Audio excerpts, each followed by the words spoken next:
All right. Hello, chat. How's it going? Hopefully well. Hope you're all enjoying the Verdict Day music. I put it on shuffle and stood up and came back to this. I'll take it. Anyway, we're playing some Armored Core. I totally don't need footage or something. Trust me, we're playing it purely to play it. Of course. Wink wonk. Definitely. Oh.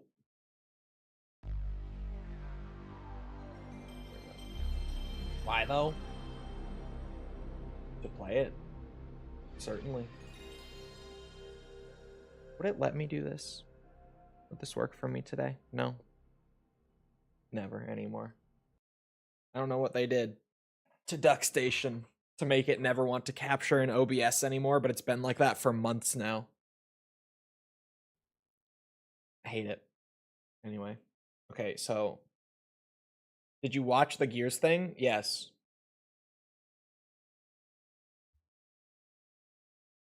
And I remember one key thing that I heard.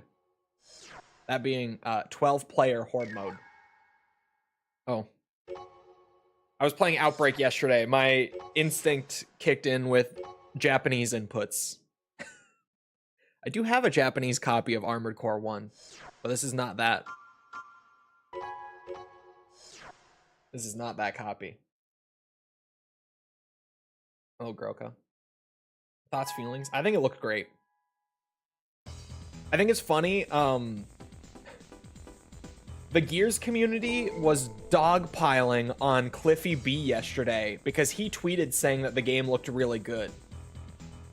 And they fucking went after him, man. It was so weird.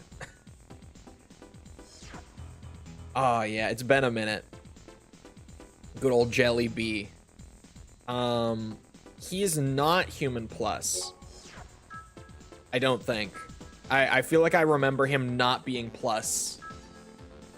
Hence the radar. I mean, it's a cosplay build, but that's why he has it. Wait a minute. Oh. I got jump scared by the part order in Gen 1. Alright. I think I'm good to go. Forgot to share my AC over at the Nest. I don't know what you're talking about. Is Jelly B still in the campaign? He must be. I thought we finished our playthrough with this guy. I'll stop gas exposure then. This mission is extremely dangerous. A problem has occurred at one of the ruins from the old generation, namely a military facility. I don't like this mission, I don't think. This facility was used to develop... Oh! Chemical weapons. I don't like this one. And it seems that someone has secretly entered and tampered with the control panels. It is now full of some kind of gas. The gas corrodes metal, so naturally your AC will take damage. Unluckily, all of the equipment within the base is resistant to the gas, so the defense mechanisms are still operating. Of the 5 control panels, only 1 appears to be working.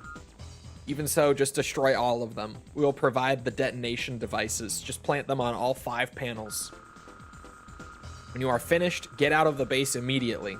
If you dawdle within the facility, your AC will suffer a dangerous level of damage. Be careful. But yeah, Ide looks really good. I think the new movement stuff is probably not going to be received well by the multiplayer crowd. But for campaign and horde and stuff like that, looks System great. Engaged. The new movement stuff. Oh my god, that lockbox. Okay. And 12-player horde mode. Looks awesome.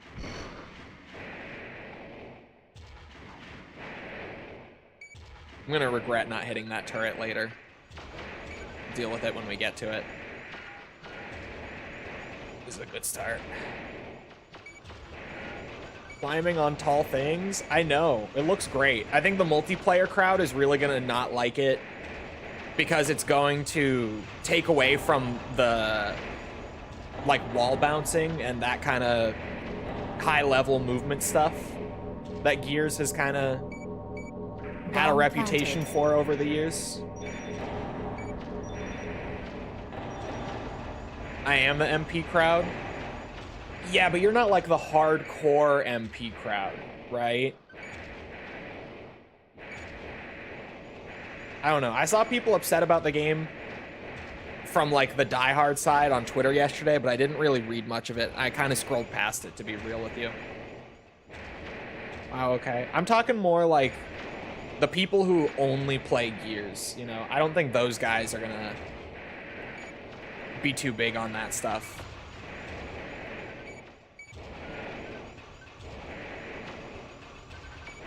All you gotta do is not have it in MP maps, the tall things, I mean.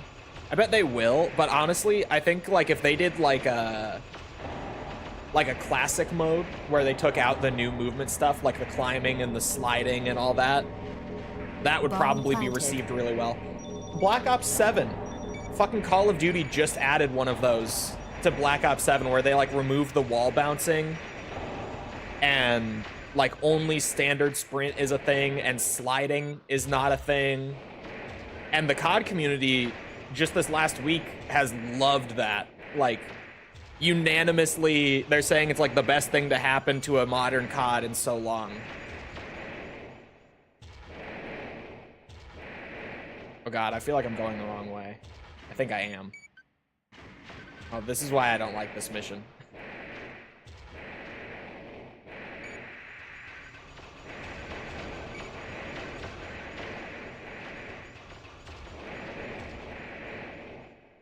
But this is also a ramp up. Maybe this was the right way. Uh-oh.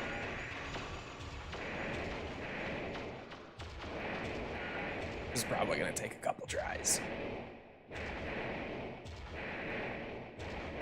If only I had plus. If I had like double the generator capacity right now. Incoming actually comment. It would be so much better. This mission in particular. If I didn't have to like micromanage my energy to this extent. You hear about how they took E-Day off but kept Halo and Forza 6? Yeah, I think the reason for that is probably because like everything was already too locked in for those other games. Like, I think E-Day, they hadn't quite, like, locked everything in, like, finalized everything yet with Sony. Whereas Halo and, like, Horizon 6 is already out, but Halo is so close that everything was already finalized, probably, by the time that decision was made internally. It'll be interesting, though. Like, I wonder if that's what's happening, or if maybe they're only gonna keep like their biggest system sellers off of PlayStation. But I say that, and then like Forza is massive. Like Forza, I think is the top selling racing game in the market, isn't it? Like, isn't it the most popular in the genre? Between both Motorsport and Horizon? I could be mistaken, I'm not a racing game player. But isn't Forza like the biggest racing game of the last few years? God, I'm going in circles.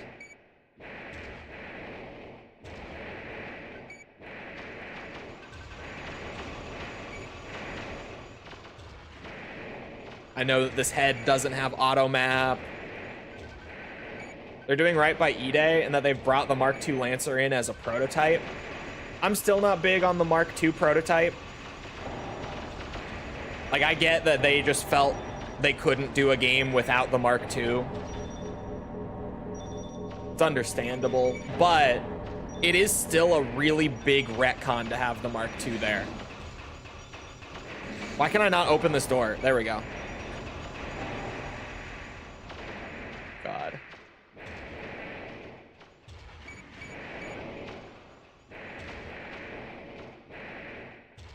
What if it is up here, though? Bro, even if I do get out, these repair costs are about to be stupid. I don't think we're getting out. I think it's over already.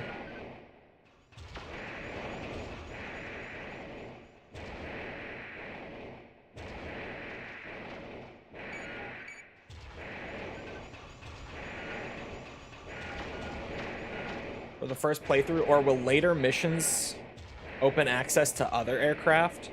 We don't know. Because we didn't get to play that far into the campaign. And, apparently I'm the only one who's really brought up the carrier-based restriction.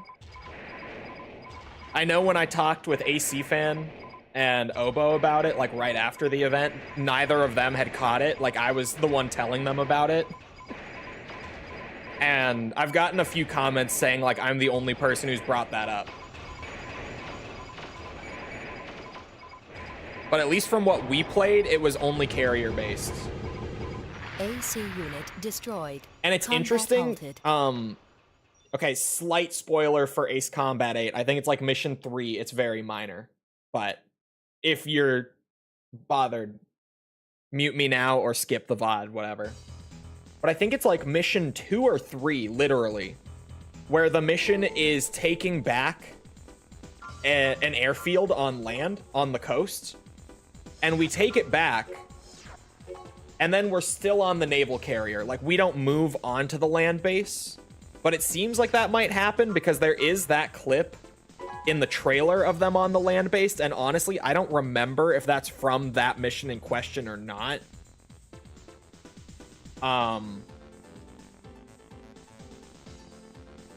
So honestly, I can't tell you.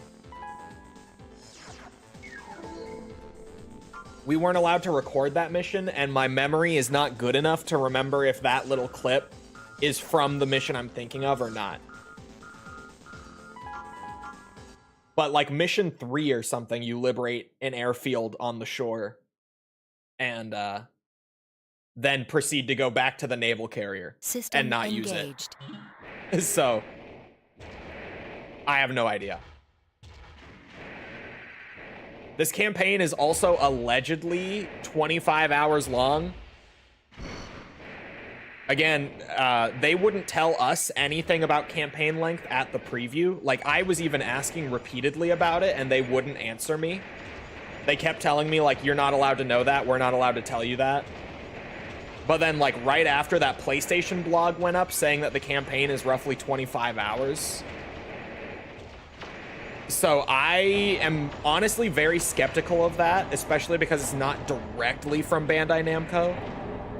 It was like on the PlayStation website, one of the blog posts promoting the game. So I'm incredibly skeptical on the 25-hour thing, but I guess we'll have to wait and see on that too.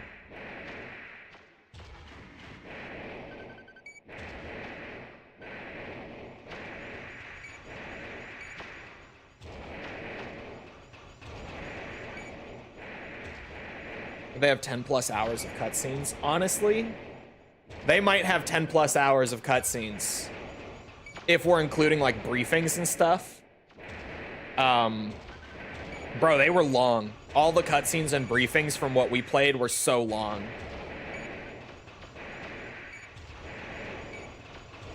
I still have my footage. I could just go check, like, of the 3 missions we were able to capture, like, how long the briefings alone are, not even the cutscenes leading up to the briefings. Bomb planted. Because they're long. Like, I'm telling you, it felt like there was about a 20-minute stretch between every mission, give or take.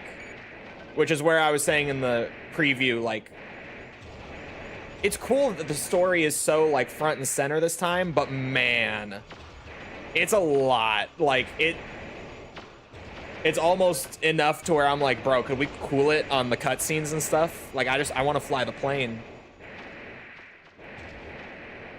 Oh, this mission, I get so turned around. This is wild. Every time I play this mission, I feel like this.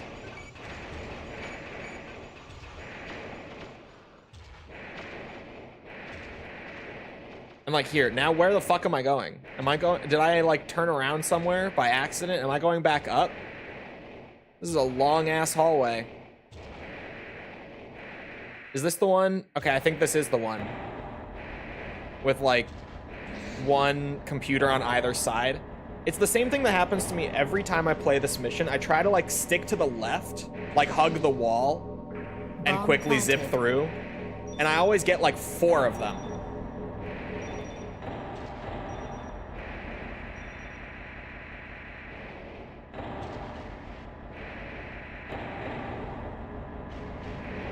Probably put their heart and soul into that story. I did not say that to any of them. When they asked about the build, I mostly talked technical stuff with them, to be honest. Because I understand like the stages of development. I've worked in Unreal professionally before, so I was talking a lot of technical stuff with them that during dinner, I was talking to one of the producers, and I can't remember her name, and I am so sorry to her. I have mentioned her a couple times since, and I can't remember her name for the life of me. But I was talking with her, she was there, and we were talking about like technical stuff for like where the game is at dev-wise and like Unreal stuff. And I was sitting next to Obo because this was during the dinner at the event. And he, every time I looked over at him, he looked so lost. He looked so detached from the conversation, but like still sitting there nodding. I was just like, okay, maybe talk more like gameplay stuff a little bit while these two are here, because I just remember that. It was awesome. She was great. She was super, super fun to talk to. Me, anytime I'm in this stream, yeah, Obo, while we were talking like technical stuff, just looked so lost.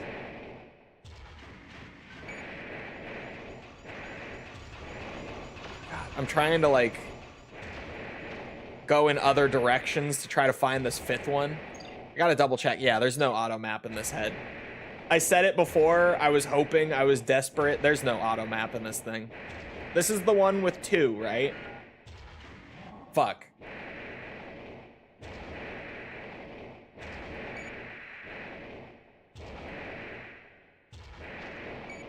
I also saw in Obo's video that you were talking about, DS, or his like stream VOD of him just discussing it for like an hour. I heard him also talk about Patrick, who I talked about in my stream, like after embargo lifted as well. He was the influencer relations guy from Bandai Namco America. I think he's like a newer employee. I think he's pretty new from what I remember him telling us. But he just loves Ace Combat. He's like a big Ace Combat nerd. So he was like, when I found out they were doing this event, I had to like weasel my way into this. I was not originally supposed to be here, but I managed to convince them to let me come here. And we were just talking about Ace Combat stuff like a lot. I spent a lot of time talking to Patrick at the event. He was a legend. He was honestly probably my age. He was probably about 25-ish years old, if I had to guess. And he was just an absolute legend. Because a lot of the Bandai Namco America staff were just like the influencer relations staff, right? AC unit destroyed. They weren't necessarily like Ace Combat members, or sorry, like Project Ace's devs or anything like that, obviously. They were just like, yeah, we work with like influencer events like this. So most of them are just there to like handle us and make sure the event goes smoothly. Whereas the devs were like the Ace Combat side of it for the most part. But Patrick was the in-between. He was both, and he was hilarious. I remember getting up to take a break and talking to him. I think this was the first time I spoke to him that day. And he immediately was just like, have you flown the A10?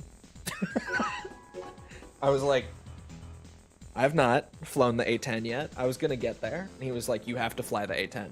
It's incredible. The A10 is amazing in this game. And I was so taken aback because I knew he, like, obviously speaking to him, I could tell he was on the American staff side. It's not hard to tell the difference when you're speaking to them, trust me. It's not hard to know who's from Japan and who's from LA when you're at this event. So it took me aback because he was like the first guy who actually, from the American team, was talking about the game like as if he knew it.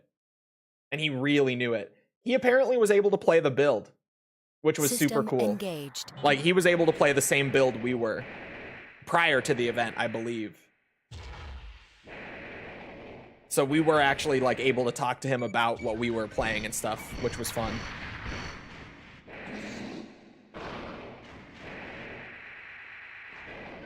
These Ace fans finally revealing themselves. Yeah, it's... What if I go right this time? Hugging the left wall is not working. I'm sorry. It's wild. Just, like...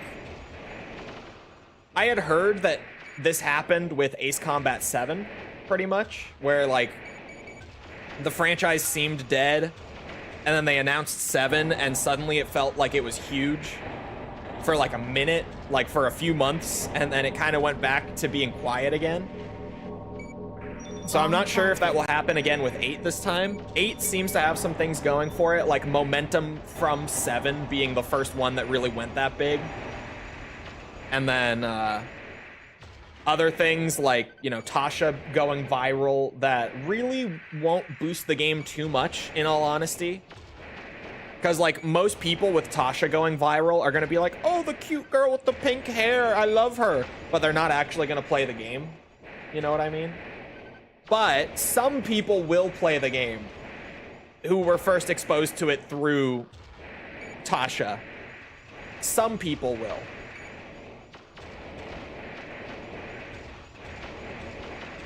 Oh my god, I'm getting destroyed. Is that a hallway? Fuck, man. Alright, I'll go right again. Ooh. This feels promising. Have I been down this way? I don't know. Bomb planted. Proper online mode. I just hope they don't keep us waiting for 9 years between games again. 2. I want to go to another preview event for 9. So, you know. PA, could we, you know, TikTok? Could we get her going?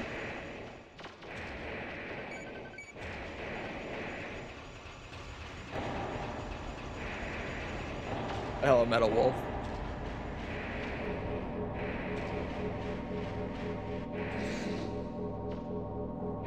And now that, weirdly, through Ace Combat first, I've got my foot in the door with Bandai Namco proper now. I'm hoping to go to an Armored Core event, if ever they do more stuff with Armored Core in the near future. Because, like, similar to how great it was to go out and, like, you know, seeing the game early and playing it early is fun and all that. But honestly, like, the best part was meeting all the staff and, like, talking about other talking with other Ace Combat creators and, like, hanging out with them in person was the best part. Not even really playing the game. So, like, it would be great to potentially have something Armored Core come up and be able to go out and, like, I know Cleric in the past has pretty much always gotten invited out to stuff like that. It would be nice to be able to go hang out with Cleric for a day, similar to what I just did. Stuff like that. Go meet the Armored Core guys who, like, I know, but I don't really know, you know? That sort of thing. So that was the best part.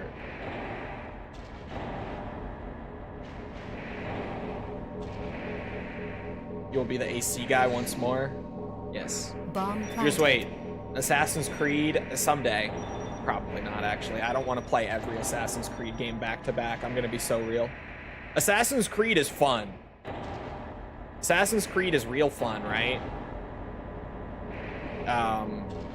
Like once every few years. All bombs planted. Like one game. Assassin's Creed is not fun to binge regularly. So I don't know if I ever will do Assassin's Creed, actually, because that alone kind of puts me off. It's like, oh yeah, I love the thought of playing Black Flag again, or Assassin's Creed 2 again, but then it's like, I don't love the thought of playing all of them in the span of like a year. I don't like that at all, actually. Am I going the wrong way? I feel like I should be going up, not down. I planted all 5. Oh, does this? This goes up, this goes up.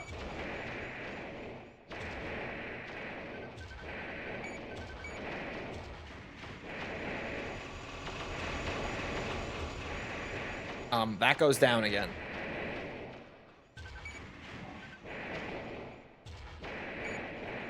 Uh-oh. Bro, I planted all 5. Don't do this to me. Okay. This is fine. This is totally fine.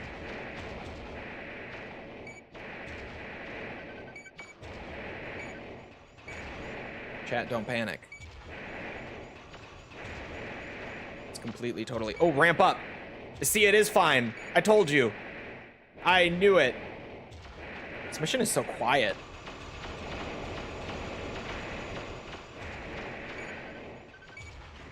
That doesn't seem like the way up.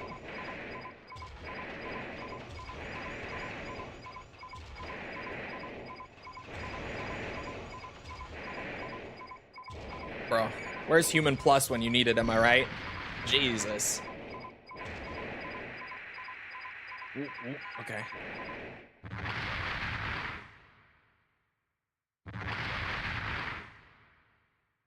Target achieved. Assetto Corsa, Astral Chain, Animal Crossing. Not missing any that I can think of. Never give up. 6,000 credits. Worth it. Worth it. You not remember the secret fake wall in that mission? I've done this one with a tank and come out better. Bro, I got so lost in there. I could not find my way out. Holy shit. I wonder if I still have AC1 installed on my PS5. Hey, man. I swear, like, AC1 is weirdly one of the most replayable for me. Even though I feel like AC1, almost just by virtue of being, like, the first one, the oldest one, is like the least impressive for the most part. Like, Ninebreaker exists, but you get what I'm saying. Like, there's nothing about Armored Core 1 that like wows you compared to the other games and like really jumps out. But something about it being so simple makes it so easy to just go back and play. Like, I can just boot up AC1, play a bit, and then like I can turn it back off, take a month break, and in a month I can boot it up, play it again. It's so easy to come back to in that sense. It's weird. It's full of charm. It is. It is full of charm. Exterminate organisms. I can't believe that this... I thought we had finished the game in this build. I didn't realize I was still in the campaign. Someone has entered our lab and destroyed a test vat. The lab is now overflowing with biological weapons. Worst problem is the queen organisms are able to reproduce. Upon leaving the test vat, the cell tissue becomes activated and begins reproducing. In no time, if it has already begun producing or reproducing. I read that so poorly. There may be an overwhelming number of them. If so, they are certain to try to break open the outside wall sooner or later and escape to the outside. We can deal with the small types later, so your target is only the 4 queen organisms. Be sure to bring down all of the beasts. It's the best kind of 90s gaming jank you can get. They need to bottle this stuff. There's not many games that come out with this sort of, like, roughness anymore. Everyone knows the best gameplay is System Ninebreaker. Engaged. Hey, man. You joke. Raven, Don't worry about the small ones. Aim for the big But ones there that are are some. able to reproduce. There are some who would say such things. I've gotten the comments. I've seen them in the wild. They're PvP guys. There are PvP guys who swear by Ninebreaker being the GOAT.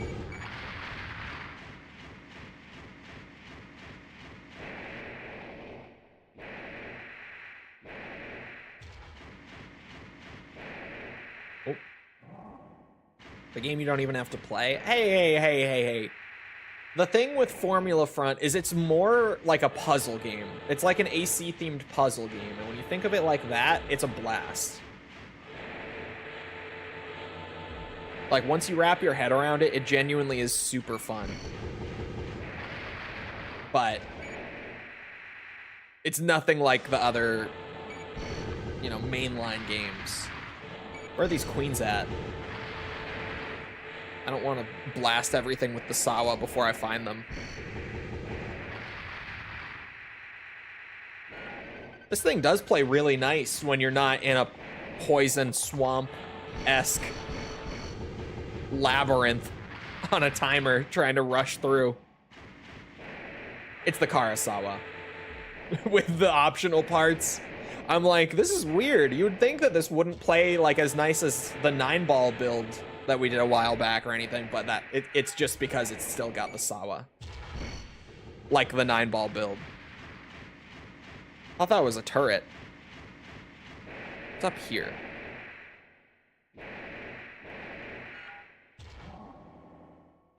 One of the big ones might be over there. Be careful. Oh, good to know. I think I might hear it. Holy shit. I do. Do you think the best AC games are 2, 3, and 6? AC3 Portable is awesome, but being locked to 30 FPS and having those menus really hurt the overall feel. It's kind of all the portable games, right? Like, the extra parts and such are nice, but they just don't play or look as good, as well as good.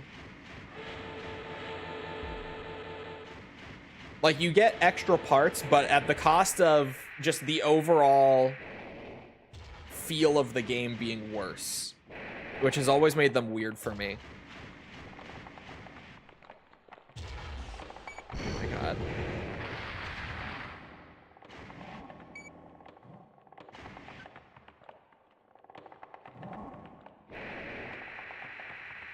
It's like, I hit you once, now I will not engage for the rest of the fight. Hey man, it's a viable strategy. Get health advantage and let the timer run out. A tale as old as time. Target achieved. Oh wow, that actually was super smooth. Okay.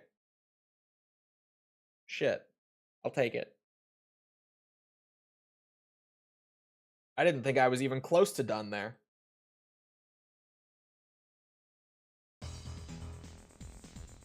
You guys see that Raven's Nest, those posts that have been going up over there recently? Those community posts? Wonder what those are about. I wouldn't know, of course. Thought you cosplay as 9-ball, am I wrong? This is a slightly different one. It is also a cosplay build of Bounty, who is originally like one of the extra opponents you can fight in Master of Arena. Or sorry, no, he's originally one of the ranking ACs here, and then he also pops up as an extra opponent in MOA. My bad.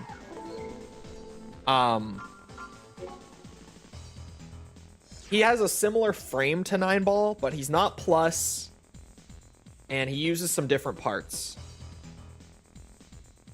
Have seen some odd voting patterns. Odd voting patterns, you say? I want to build 9-ball, but blue. Invisible Q on AC1 ranking. Invincible Q. The pilot is named Bounty, not the AC. Or no, the pilot is Invisible Q. The AC is Bounty. Fuck, don't confuse me like that. But yes, he's an AC1 ranking AC who like you can only really catch near the beginning of the game because he falls off. And then he's also on disc 2 of Master of Arena. So pretty niche, but cool build. Destroy space catapult. And also no one wants to escape the mechs, False. That's why you can't, because no one wants to. Everyone's happy here. Right? Right, chat? We want you to break into the space station Kaide, owned by Murakumo. Your goal is to destroy their new catapult. The space station has been unmanned since the Great Destruction and was left in orbit, but Murakumo has made secret modifications, turning it into a space base. We discovered that Murakumo has sent large amounts of material to the space station, and the catapult appears to be used to send the material elsewhere. We still don't know what they are up to, but still, it is in space. It may be too late if we wait until the full story is known. Your space shuttle is ready. Go to the space station ASAP. We are counting on you. Not happy. I'm never happy. Let me escape. No escape. You want to be here. You do. You want to be. System engaged.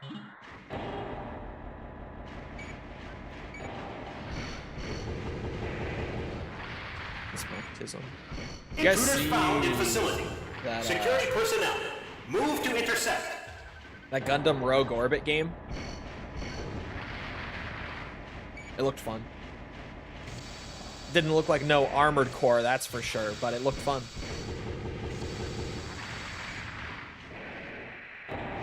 And Mick Gordon is doing the soundtrack of it, apparently.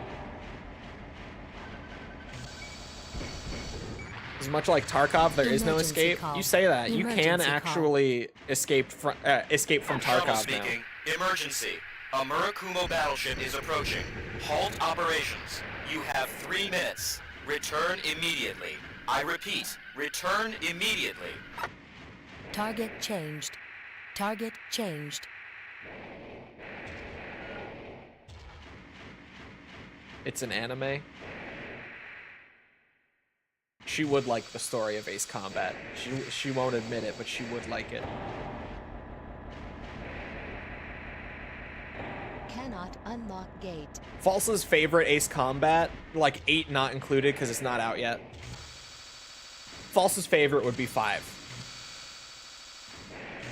Or 3, actually. Maybe 3. Cannot unlock gate. 3 might be her favorite if she played Ace Combat, now that I think about it. As long as she plays Japanese 3. Cannot unlock gate. I just want to support a Gundam game being released in the West. True.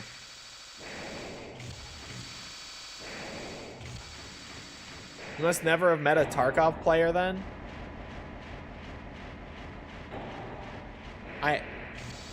Mikkel, I've played a fuck ton of Tarkov. I'm a Tarkov player.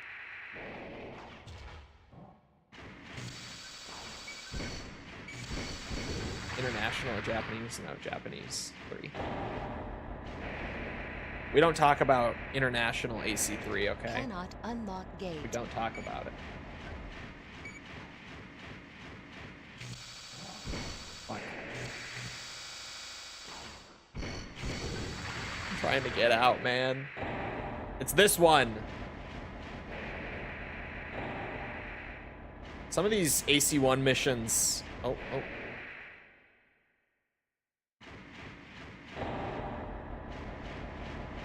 Target achieved. Have some serious where the fuck do I go problems.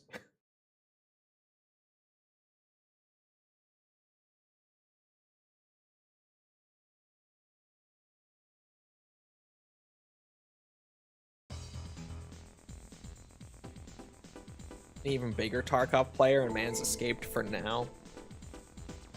I think he is a bigger Tarkov player. I guess I haven't played like a lot in years because I didn't really like the direction they took the game in, like in the latter half of early access, but used to play a lot, like a lot. Capture the space station. We have decided to carry out an operation intended to occupy the Murakumo's base of activities, the space station Kaide. Since our single ship attack failed the other day, the pace of the Murakumo's activities in space have picked up extraordinarily. Large amounts of material have been carried off to space, and Kaide is rapidly becoming a fortress. If we leave this as is, it will only become more difficult to act later. Our first division has already begun fighting. Your mission is to support the invasion troops. Bring material to the supply vehicles engaged in combat. Enemy forces are more numerous than expected, and the supply material may not be in time. Place the material in the catapult. Capture the catapult and pass the material onto the supply core. Murakumo is planning something in space. We must stop them before it is too late. Back that shit since forever. The ultimate backing. Oh, see, you would think that, right, False? You would think that if you bought like the $100 Tarkov way back at the start, that you would get everything, right? Wouldn't that be nice? That's one of the things that put me off of Tarkov. Is they Raven, our troops have already begun fighting inside. they started Move in locking while things supporting behind a paywall that were like really basic, like updates to the game. That what's it? That even like the top tier supporters didn't get. He got the PvE for free, didn't he say? He thought he did, he didn't. The PvE did not get given to any tier. It was just purely a separate DLC. Like, legitimately, that was a huge shit show within the Tarkov community, is no one got the PvE for free.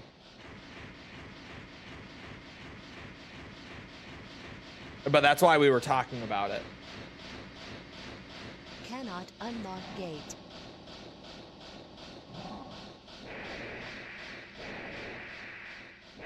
Star Citizen is now raised over $1 billion. I did see that.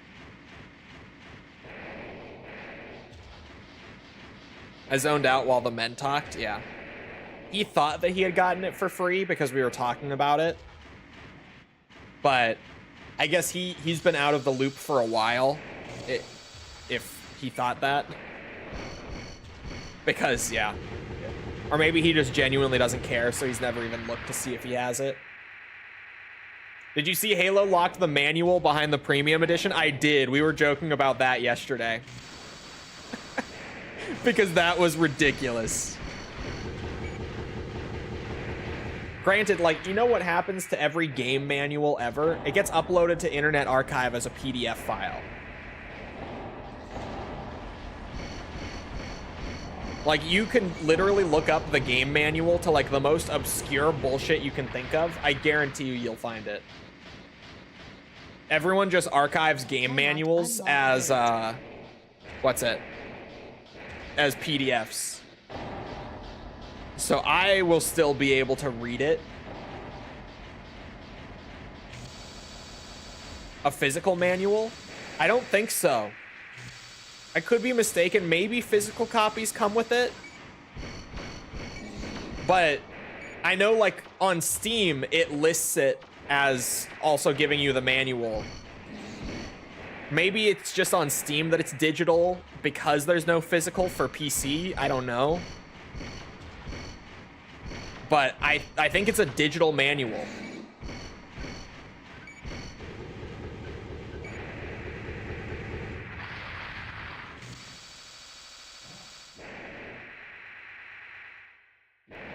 Okay, it just didn't want to let me in there.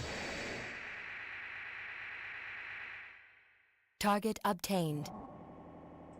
Yoink.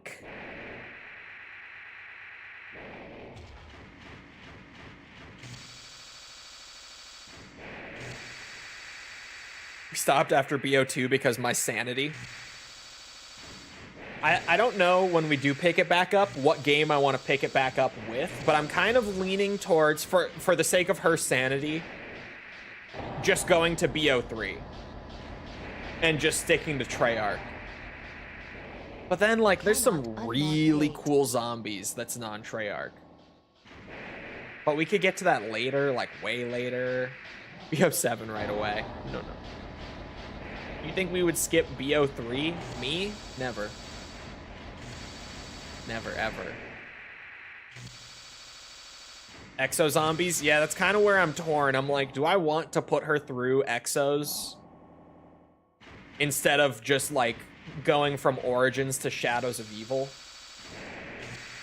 Which sounds way better. Granted, Exo Zombies is only 4 maps and all of them are like mega simple, so it's not like there's much to really learn / do on them. But it's like, do I want to? Because like Exo Zombies even is cool. It's just not as good. Like it has some really fun ideas. It's neat for what it is. It's just not as polished or well made. Spare me if they're complex. No, they're easy. All the Exo Zombies maps are really simple. Oh. Straight into the ceiling.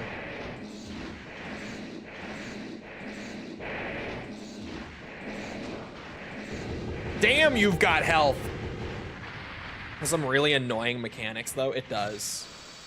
But it has some really cool mechanics, too. Like, it's where I'm torn on it. And also, if we were doing non-Treyarch, then hear me out.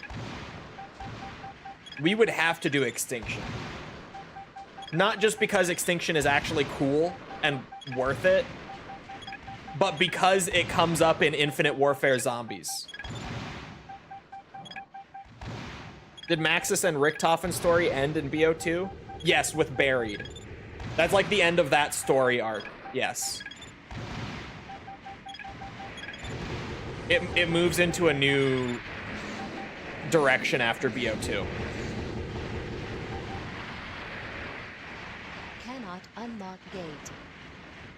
I mean, really, it starts, like, the new story arc is generally considered to start with Origins, but it didn't really get going until BO3. Origins is, like, the first map of a new arc that then really picks up at the start of BO3. I need my sassy German. Look, I'm not saying there's no... Well, there you go. In terms of... I was going to be like, I'm not saying there's no Richtofen or no Maxis, but Origins is the first in, like, the new story arc going forward. So it's that Richtofen, that Maxis in the drone. Sassy gay German comes back. Sassy gay German does come back. There's no worry about that. Some of those, like, Richtofen core YouTube shorts that you've sent me, where he says crazy shit, some of those clips are from BO3.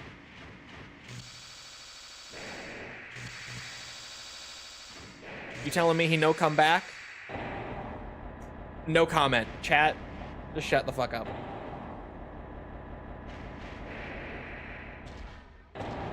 I think the best portion of COD Zombie's story is BO3 and BO4. As a big lore guy, I think that's where the story is at its best. Personally.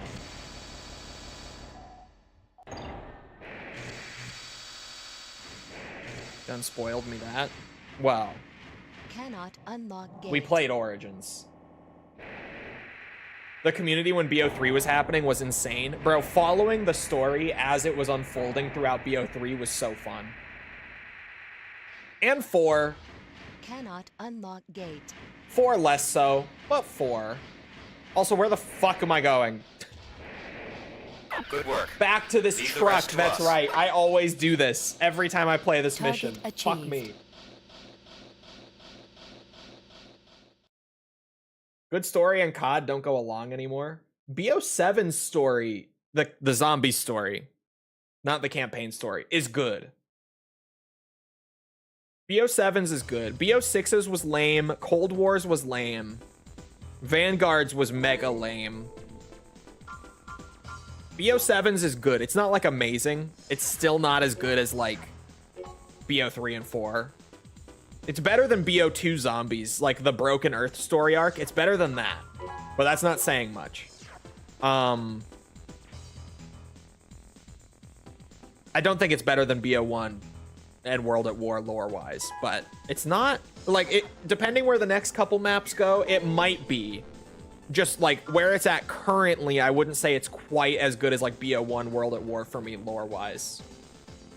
Although, to be fair, BO1 and World at War, like, that kind of arc of the story is so heavily carried by Moon and the ending of it.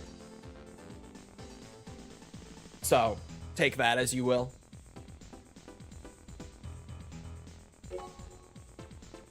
But BO7 Zombies has had a pretty solid story so far. It really depends on how they end it with these last couple maps, on like how it will feel overall. They'll make or break this story arc with the next 2 maps that come out, ultimately. Anyway. Head for lunar base Roa. Roa has been unmanned and abandoned for a long time, but Murakumo has already dispatched forces intending to revive the base facilities. There are now no other usable lunar bases, so Roa is effectively the key to control the entire...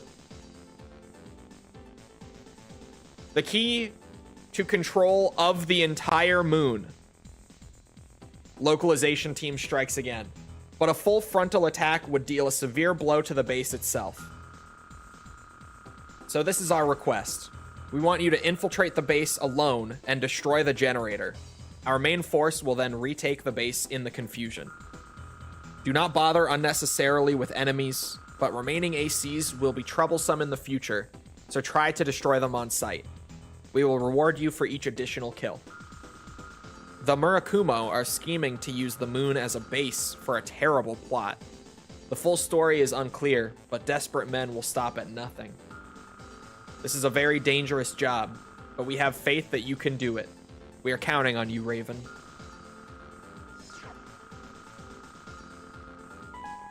If the Warden does not mog the Voyage of Despair boss, then it's over. Mikkel, did you see? You didn't see, I know you didn't. But I'll tell you, Jason Blundell, in like all those interviews and streams he was doing recently, he System actually engaged. said that he hates Voyage of Despair's final boss fight.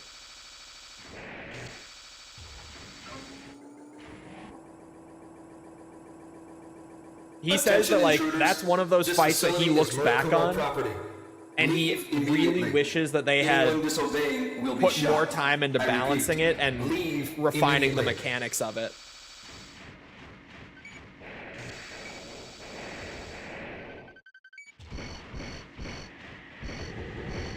We cannot let them go to space and find the aliens in Mars.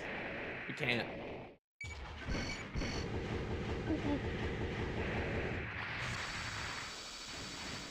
Jason Blunder can eat my ass. Jason Blunder is crazy.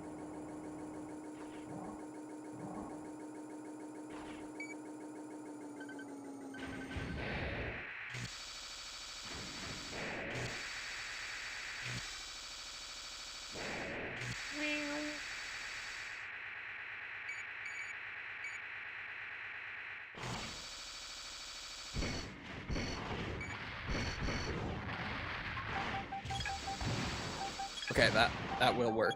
I was like, is this gonna arc too high and not work? I don't think the damage is worth it though, for me to sit here and get shot the whole time while also paying for my ammo. Ooh, shit. You guys remember when ammo costs were like a significant factor? It's one of my least favorite things about 6. And 4 and 5, to be real. Like, I don't feel like ammo cost has even been worth factoring in since, like, Last Raven. It hasn't even been worth worrying about since then. But at least 4 and 5, it still felt more significant than, like, AC6. Like, where is the ammo cost? Does it even cost anything? I don't know. Couldn't tell you.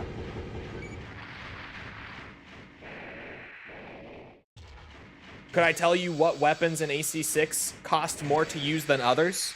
No. Genuinely. Like, off the top of my head, the only one I could is, like, if you dual wield chain guns, which is very popular to do, popular build. That's expensive. Emergency. But even then, it's not Emergency. really much of a Trouble big deal. in generator room. This facility I will miss it. self-destruct in 2 minutes to maintain secrecy. All workers evacuate immediately.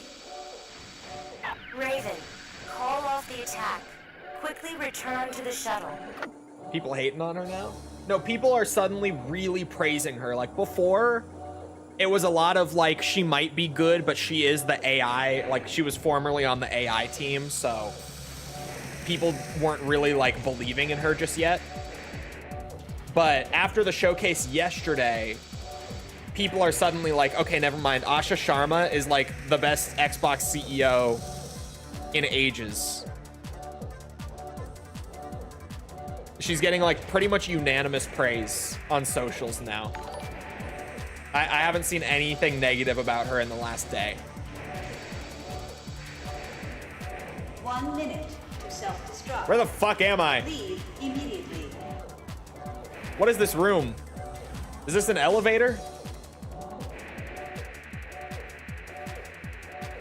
It is.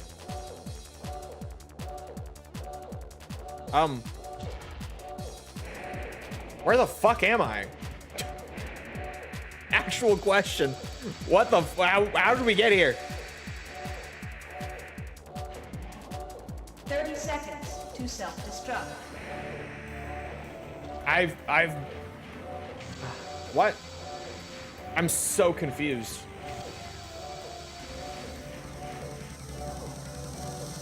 The AC1 full experience.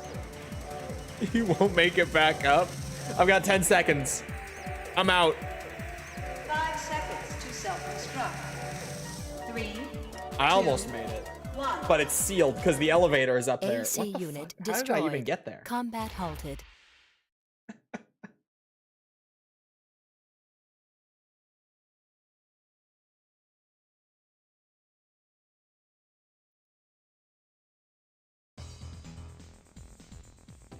I don't think she can do anything convincing enough to make me buy an Xbox. Oh, I don't either.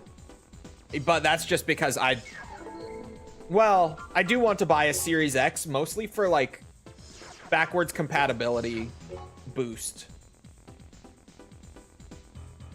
You know? That's pretty nice. I'll be real. The old Gears games play at like 4K 60 FPS on multiplayer on the Series X. Pretty good. That sounds good to me.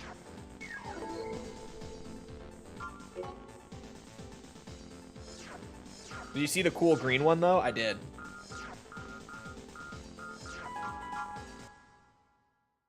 You can get pretty late and not worry about it. Yeah, I think there's only like 2 instant game over missions in AC1.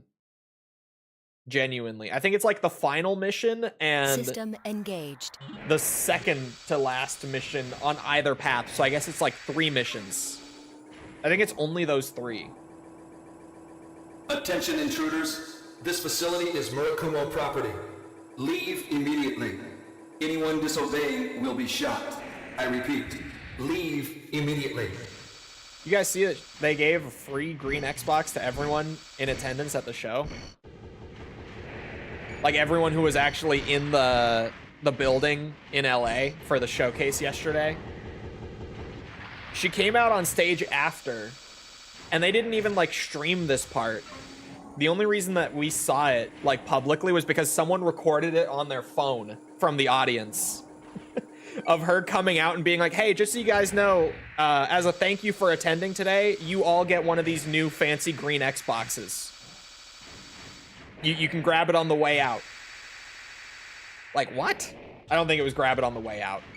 I think it was they'll ship it when the thing comes out, but I like to imagine it was grab it on the way out. That would have been crazy. Like, for them to not only get free ones, but get, like, the first in the wild. It's cool and green. I saw some people dunking on it because the, what's it?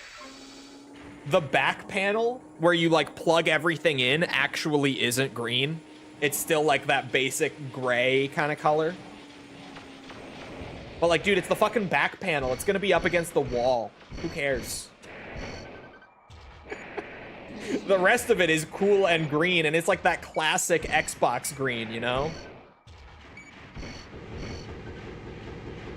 I swear, people just legit, like, that's one of those cases where people just want to complain about it. They just want to find something that they think sucks about it. And like, would it be cooler if the back panel was green? Yeah. Does it matter? No.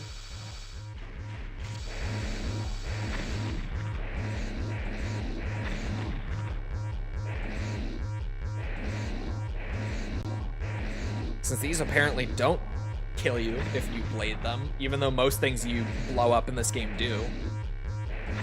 Emergency. All right, can I find my way out? Let's see. Trouble in generator room. 2 minutes. This facility will self-destruct in 2 minutes to maintain secrecy. All workers evacuate. We need to go back to immediately. transparent tech, bro. I remember having like Raven, call those off the attack. $20 transparent Quickly return to the controllers shuttle. that you could pick up at Walmart and shit like that. I had a bunch of those because they were cheap. You could just, didn't matter what kind of abuse you put those things through, you could go get another one for 20 bucks. Let's not drop down the elevator shaft that I didn't come up through. I did that last time, and looking back on it, that was a bad idea.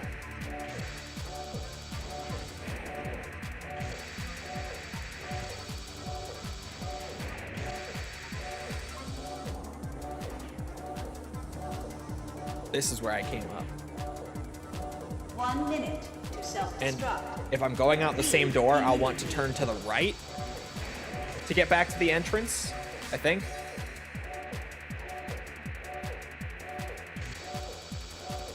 Ow, what the fuck is shooting me?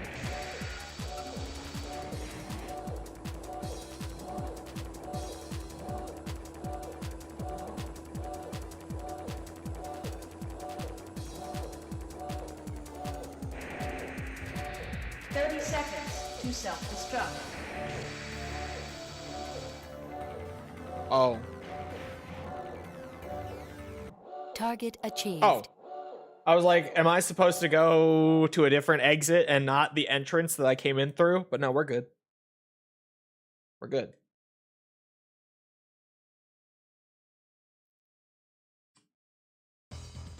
Asha Sharma seems great to me, though. The only thing I don't love is them going back to exclusivity. Call me a consumer, but I still don't think that game exclusivity is healthy for the overall market. But people wanted it. Like, the diehard Xbox fans were calling for it for years, so she's just doing all of the things to like win back goodwill. And she's doing a good job of that, even like with the exclusivity thing.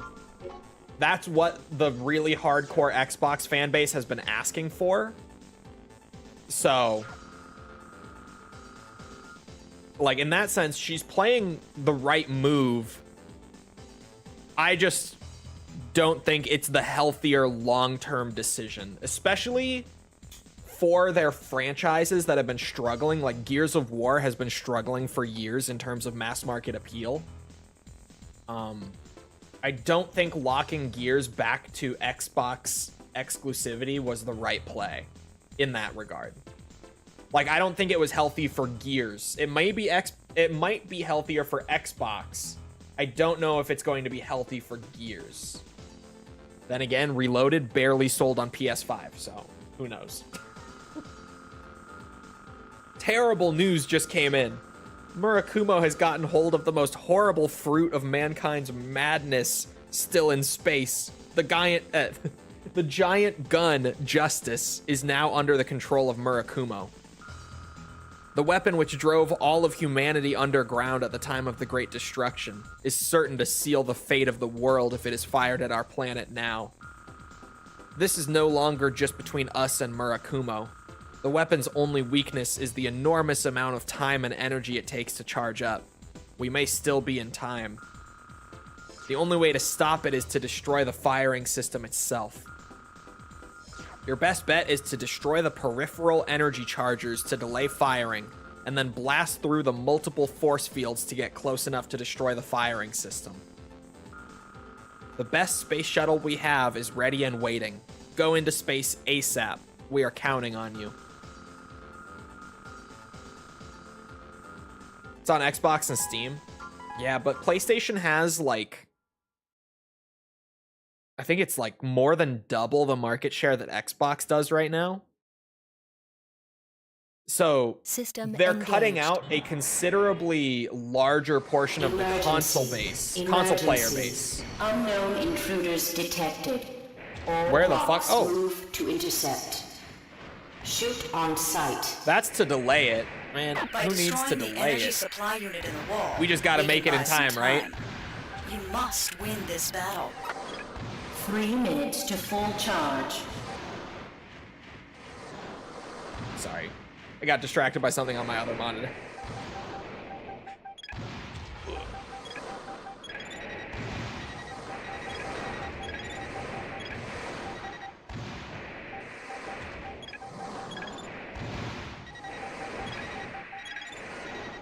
Jesus Christ, I'm getting bullied by these, even trying to use missiles. Maybe I should delay the charge. I'll just run for it, I guess. Oh, but no plus. I'm so used to energy weapon builds typically being plus. Man, you are the tiniest little MT. What the fuck?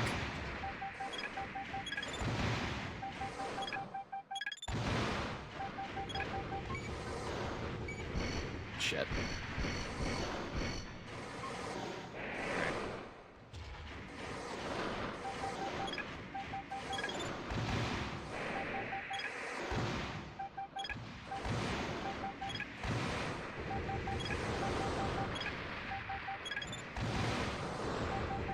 There we go. One Raven is enough to destroy it. Hey, they're not wrong. It's Jelly B, okay? It's not just one Raven. Come on now.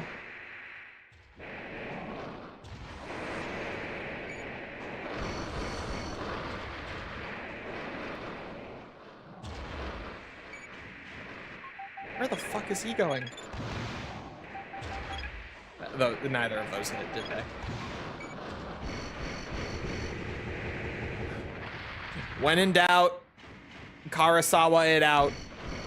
Works every time.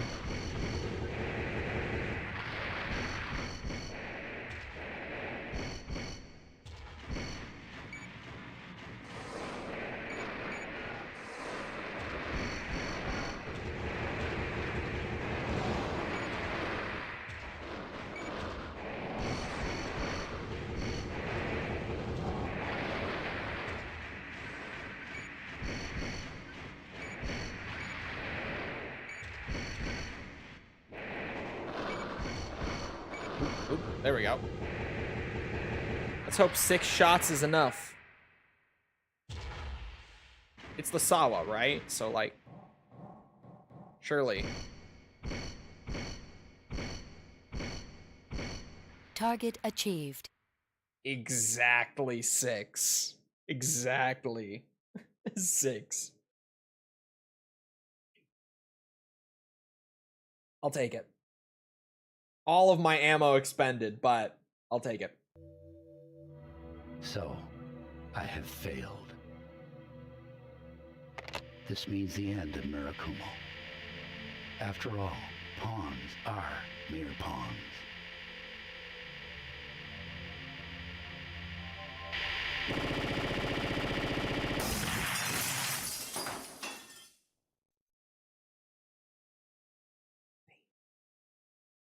Every time. Some people just can't do older games, I get it. Diablo 2, with the Warlock expansion now, got a lot of modernizations that bring it up, in some regards, to like the modern ARPG standard. Like, the stash finally doesn't fucking suck in Diablo 2 with the new expansion, which is good. The inventory system still kind of sucks, unfortunately. But the stash is fixed. the build variety isn't great in Diablo 2 by modern standards, but like it's good. It's good. Diablo 2 isn't that bad. It aged pretty well, and Resurrected helps it a lot. But like, it definitely still feels well behind like PoE 1 even. Or what's it? Even some of the indie ARPGs that are popping up now feel very ahead of Diablo 2, but there's something about Diablo 2 and like its campaign structure, I feel like particularly, and its crafting system and all that, that I don't know, it works for me. It always brings me back to it every few years. I'd say it's got good classes. Yeah, it's more like, I feel like each class is too limited in terms of like their viable options, you know? Because like they do have a good amount of classes and skill trees and stuff, but it's like Blizzard Sorceress, Hoda Barb. Yeah, Whirlwind Barb is a thing. It feels like each class ends up having like 3 or 4 viable builds, which is good, but you compare it to like modern ARPGs and it feels old in that sense. I think the respec system sucks. I don't mind the respec because I've played it so many times, but the respec system does suck in Diablo 2. It's true. The limited respecs and the way that you earn the respecs does suck. Especially because like a big part of that genre is experimenting and like trying things out. And Diablo 2 doesn't really let you do that very easily. It definitely hurts it a good bit. Hello. Is it Titus or Titus? I feel like the only place I've heard Titus is Final Fantasy, so I'm going to go with Titus probably. Did you start watching Baki? Not yet. I'm watching Invincible right now. We've heard a rumor that a former Chrome military facility has recently been visited by an unknown group. See, now this is a good mission. Good one. The true situation is unclear, but we have eyewitness reports of presumed weapons. Although supposedly already dismantled, the military superiority of Chrome was awesome in scope. It is not surprising that some may still be loyal to Chrome. But still, they are only remnants of the group. They probably have no serious weapons. This job may not be satisfying for Ravens, but we want to eliminate apprehension quickly. Enter the base and attack them as you find them. That is all. I am not a fan of the Chrome path, I gotta say, in Armored Core 1. I know some people swear by it, but it's not for me. Murakumo path, all day, every day. Engaged. It just has better missions near the end. I like the extra story stuff and like the cutscene that you get on the Chrome path. That stuff is good, but like the missions on this path kind of blow. I'll be real. You think that DLC was successful enough to warrant a new story chapter? I think it was successful enough for a new DLC for sure. Like a new expansion. I don't know about like a story chapter. I don't know, like if we're talking Act 5, like a potential Act 5, they might still be a bit afraid to touch that one. And honestly, I would even be a bit apprehensive with that. Only because, well, I guess D2R lets you like play in the older versions, like without the newer expansions if you want. Oh, sorry, I've been playing PoE 2. Act 6, my bad. Act 6. I've been playing PoE 2. 4-act campaign. Raven, there seems to be nothing else here. That's enough. Please return. Okay.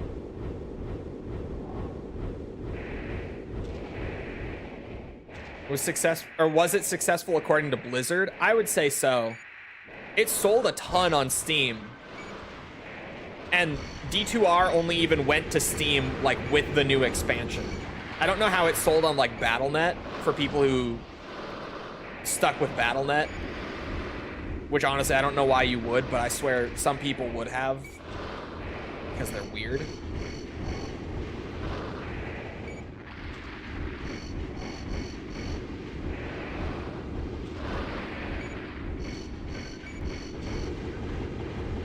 Games have come very far. I'm on New Game Plus Plus on AC6. I'm a big AC6 fan. I hope you're enjoying it. 6 is my favorite. A bit of a spicy take to have as a an Armored Core content creator. But 6 is my favorite.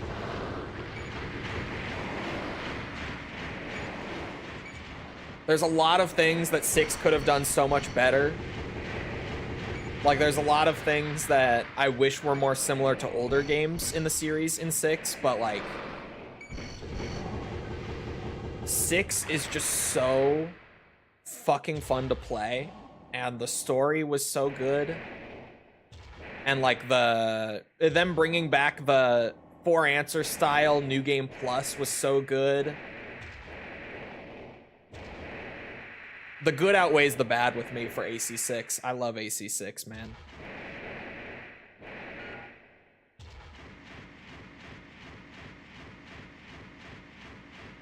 First was the Korn song made for Diablo 4, and now surprised with new classes for D2. True.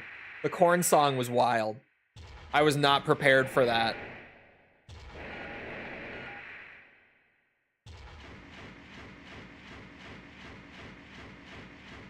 I would not be shocked at all if D2 got another expansion going You're forward. still alive, but we will end that now. Don't you understand? There was a Korn song? You Yeah, are for totally Diablo out of 4. line. You are going overboard. Like the band Korn? Yes, they collabed with Diablo 4. Sledgehammer.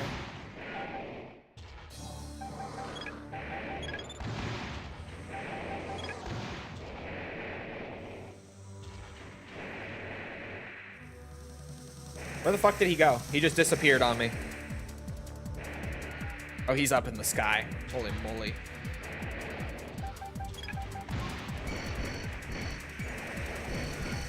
I forget you have to wait a second on the weapon swap. You just end up shooting straight into the ground. God bless FromSoft. I love that old shit. Target achieved.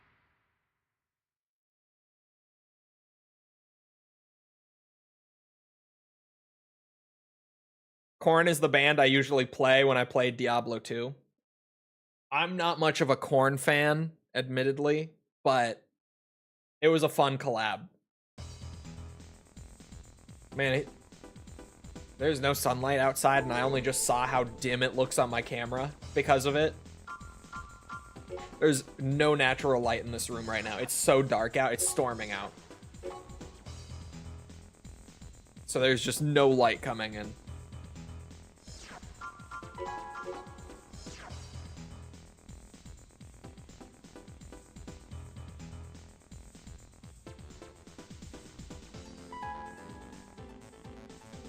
Want my Balaam ending? Balaam ending would be good. Nice and sunny down south. Nah, we got that rains every day problem up here. Pretty much every day. I say every day, it's not literally every day, but it's a lot. An armed band of unknown affiliation broke into the Nest HQ and destroyed part of the facility. The security corps quelled the disturbance without incident. There's one problem: the floating mines left by the band. Normally, our corps would deal with them, but the mines are numerous, of a special structure, and very powerful. We want you to take care of these mines. Just blow them up as you find them. You will be paid well.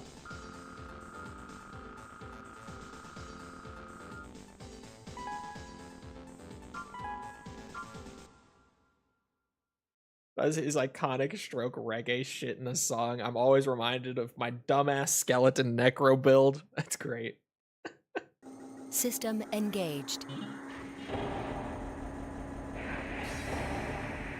You're giving me like a Diablo 2 itch, but like I'm still playing PoE, and this league is good. Like I mentioned, I think on stream, when I went back to PoE 2 after playing like a bunch of Diablo and stuff, and then kind of taking a break from ARPGs for a bit after. Okay. Oh, it's my energy. I'm dumb. I'm sitting here like mashing square, but I'm not shooting, and I'm like, is my controller freaking out? So I went back to PoE 2, got humbled because I started a hardcore ranger. I wanted to play a ranger. And then died at level 2 in the Clearfell. And I said, okay, back to my comfort zone. I started a witch, and my witch is still alive. So, I'm playing a lich. The league is good, genuinely. I love the new final boss. ARPG fans are eating good, except Last Epoch fans and Diablo 4 fans. Like, Last Epoch, yeah. Diablo 4 is so hit or miss and always has been, depending on the season. Diablo 4, for me, is too reliant on its seasonal model. Not even in the sense of, like, how content gets rolled out, but, like, Diablo 4, the way the game is built, like, legitimately, at any time that you pick up the game is either going to be awesome or total shit, depending on how the season is. Because literally all of the gameplay revolves around the current season in that game. And it really holds D4 back for me sometimes. Like right now, I'm just not even touching it. But like every once in a while, a Diablo 4 season comes out that's awesome. And I sit here on stream talking about it, and I'm like, no, you guys, really, like Diablo 4 is good right now. And they're like, oh yeah, sure. No one listens. Because, like, it really, when it hits on a good season, it's great. But most of Diablo 4's seasons haven't been that great. So for me, like, Diablo 4 right now, honestly, feels like it's just kind of sitting in its normal spot. To be honest, it doesn't feel too different. It's just like, yeah, another season that's not great. Another season where the game just isn't fun to play.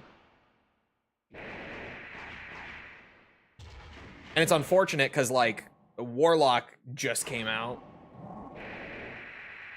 Right? So you would hope that this would be a good season. Fucking hell, this level. I was not mentally prepared for this. I really don't want to buy the new expansion. Yeah, I'm waiting on buying the new expansion.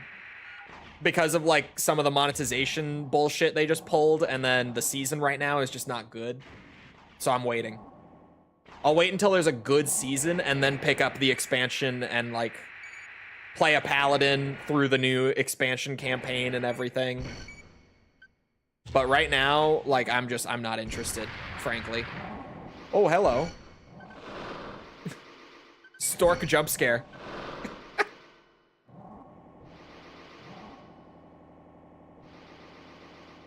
He's just gonna hang out under me, it seems like. Fuck's sake.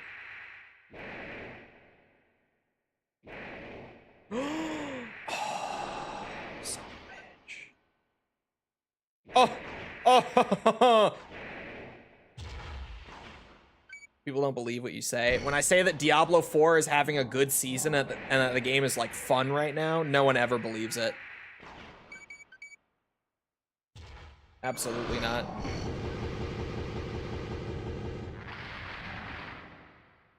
Probably the closest we'll get to Diablo in a Diablo game.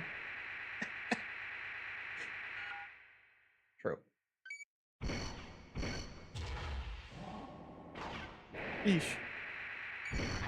I don't know, man. Some people are like, we can't do Diablo again because we can't just keep reviving. We can't just keep resurrecting Diablo. But I'm like, maybe I'm the crazy one. But I love goofy, like, traditions like that in franchises, even if they're total nonsense. Right? I like that stuff. I don't mind it at all. They know the game is going to be shit the next league to come out. Yeah. It really, it just is too reliant on the seasonal model. Look. Okay. I recovered it. I mean, Ganon keeps coming back. Exactly. Bowser keeps taking Peach. Some of those things just work. And like for me, reviving Diablo and using him as the final boss in Diablo is one of those things. Like, I don't mind it at all. They could do that shit all the way into eternity. I will still enjoy getting to the end of a Diablo game and killing Diablo. I don't know if I'm the crazy one for that, but like, it's true. Resistance is futile. Tell that to my Karasawa, bitch. Where are you? Fate is sealed.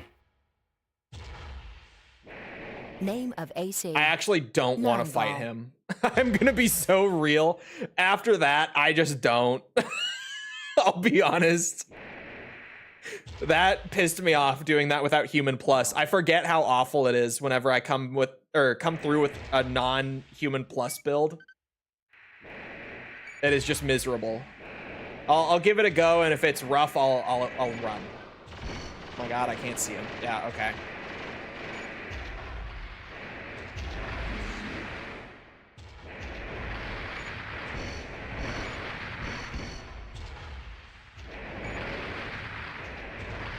Fuck's sake,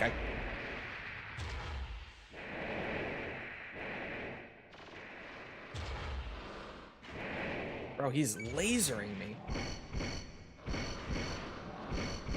Oh.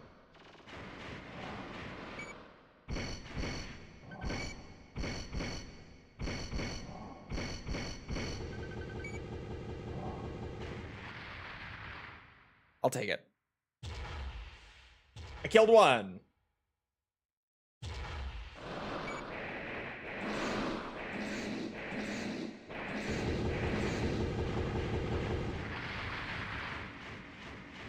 Really bit themselves in the ass when they decided to name the game Diablo. I really don't mind if we just fight Diablo into eternity. I'm being so real.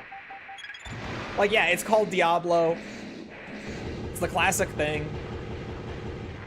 With the lore that they've set up. It is not too late. Not even just with the lore, like the existing lore, although it is true. With the world that they've built for Diablo, they can find as many ways as they want to revive him and not have it feel too silly. And like, it's always going to feel a bit video gamey, of course. But you could just keep doing it. And I don't think that many people will really care, to be honest. Like, if you just dedicate to doing it, you could do it. So many franchises do stuff like that. Hey, Yakuza Kiwami 3 brought Mine back from the dead. So, you know, we can bring back Diablo again, I think.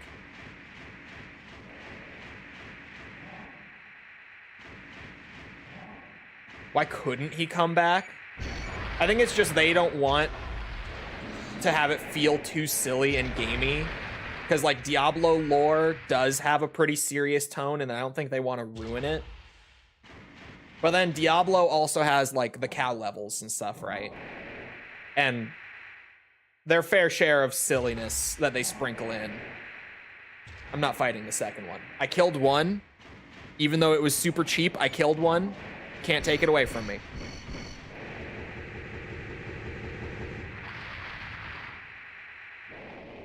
I didn't even want to try to fight the first one, but I killed it. So I'll take my win and leave. No closer.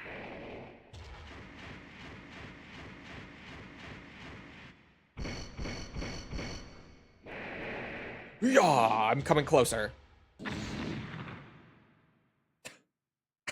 That little explosion pop. Classic. Classic. Good shit. Oh, yes, please.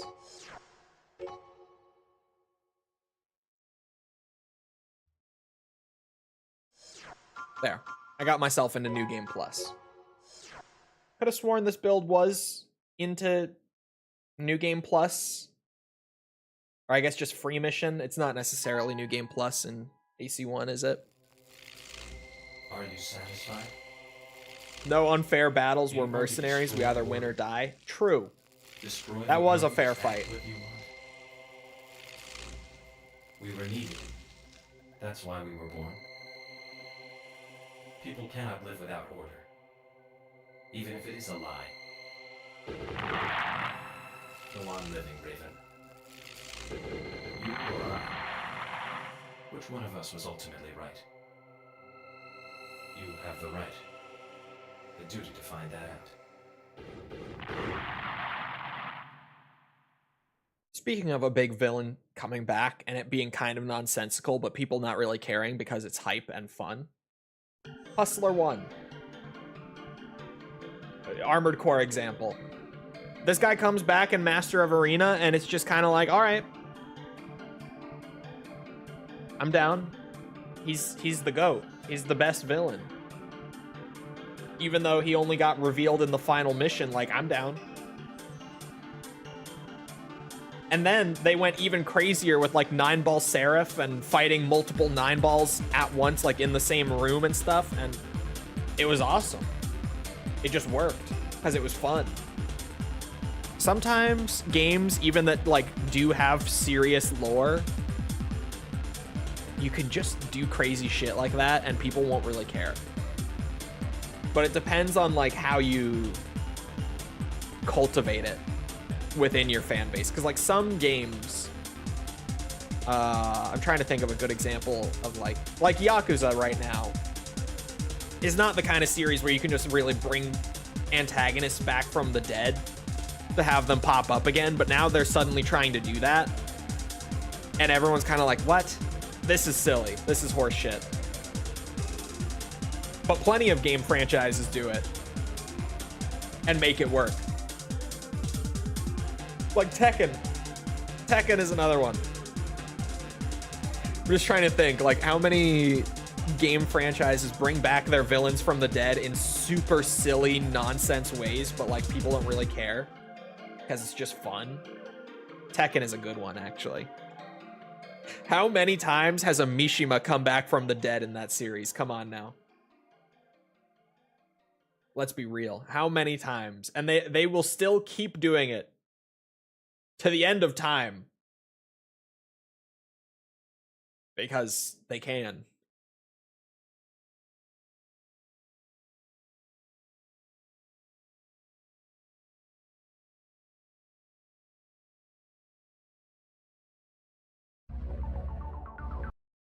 You couldn't just leave him without his iconic theme. It's true.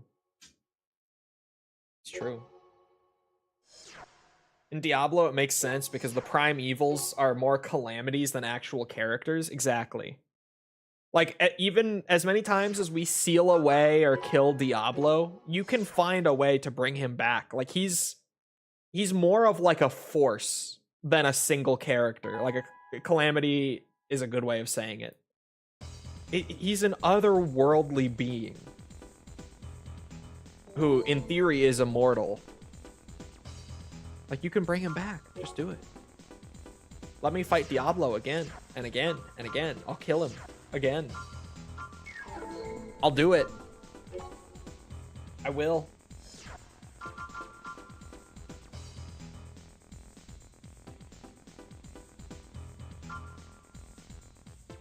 Always a motherfucker to rebuild Sigma.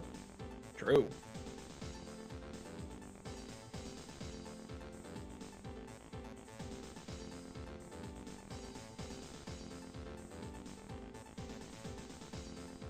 False is live sending me like a string of Twitter screenshots of people fighting.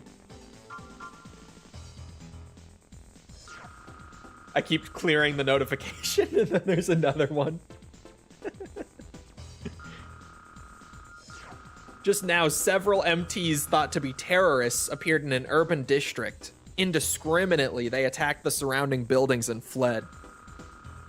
Guards rushing to the scene cornered one terrorist in a nearby parking garage, but the garage has only one large entrance, so it is not easy to get to him. This one's an easy mission. The rest of the gang is still fleeing and we cannot spare any more men. Go to the scene ASAP and cooperate in destroying the terrorist. Several civilian vehicles remain in the garage. Damages to the vehicles will be deducted from your pay. Sorry, but we've got budget problems too. Good luck.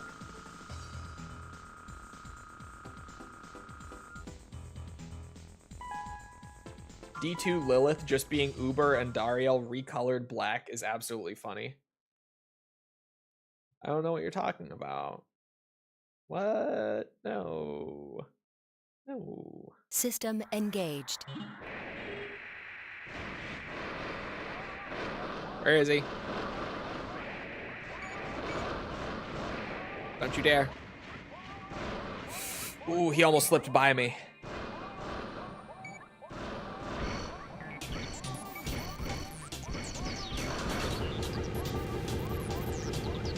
Target achieved. Just that easy. Just that easy. That's a classic AC1 silly fucking mission once you know the trick. You could sit in there and like ice skate around trying not to destroy cars all day while chasing him. Or you could just block his exit and wait. Works every time. Easy profit.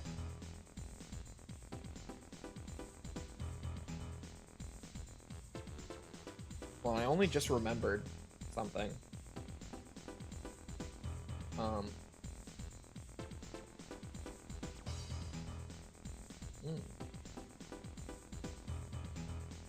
Chat, I'm running a quick poll. Only quick because like timing demands it to be quick. Oh wait, that's results? Shit.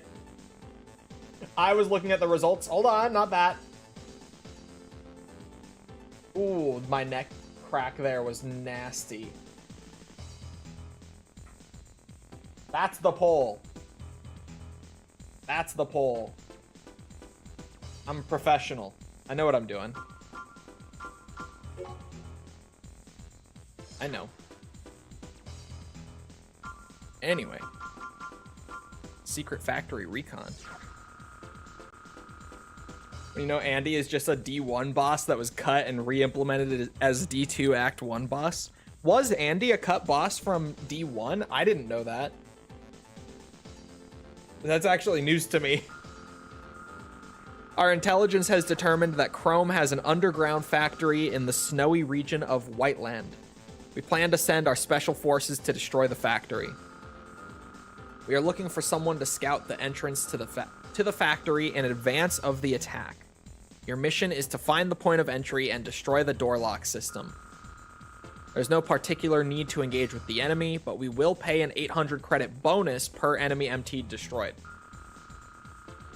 The main force will attack 6 minutes after you start, so you're executing the mission within this time limit is absolutely necessary for the surprise attack to succeed.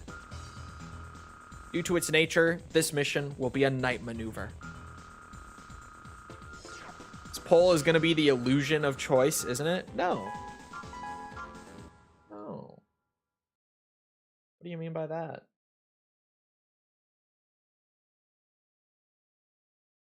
What could you possibly mean by that?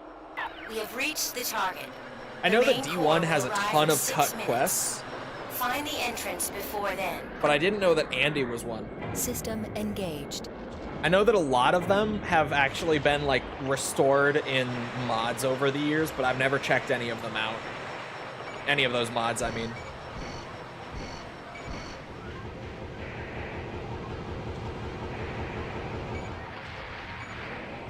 Because I was gonna say Beelzebub is the one that I know. What's it?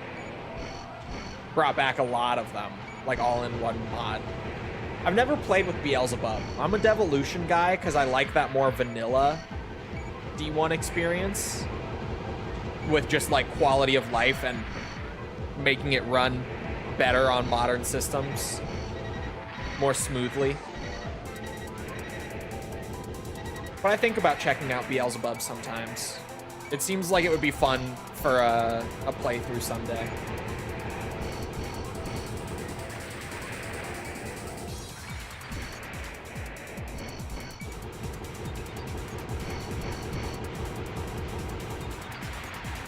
that's just a flamethrower drone.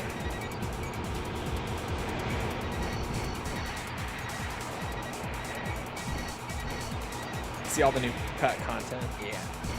And also, like, it does a lot of sort of funny things for, like, modernizing D1 with, like, it has damage numbers that you can enable for, I guess, if you just like them in your ARPG or if you're, like, testing builds and whatnot. But you don't really need them to test builds because Lock destroyed. D1 Transmitting has the coordinates. character sheet that will give you, like, all of what you We need have in that your regard position. just right there. Break in from there. So you don't really need it for testing builds, but I mean, that's like my first thought for damage numbers. But then I remembered that D1 kind of Target gives you achieved. everything. It gives you your armor stats. It gives you your damage all calculated out, like with your strength and your weapon and everything all pulled together.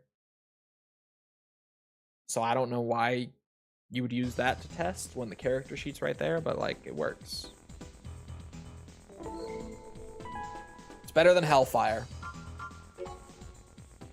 Now, Beelzebub with Hellfire, I mean... I haven't played Hellfire in so many years. I never play Hellfire. Ever. Like, I seriously think I've played it, like, maybe twice.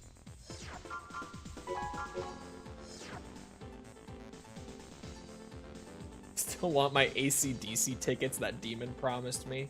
Me too.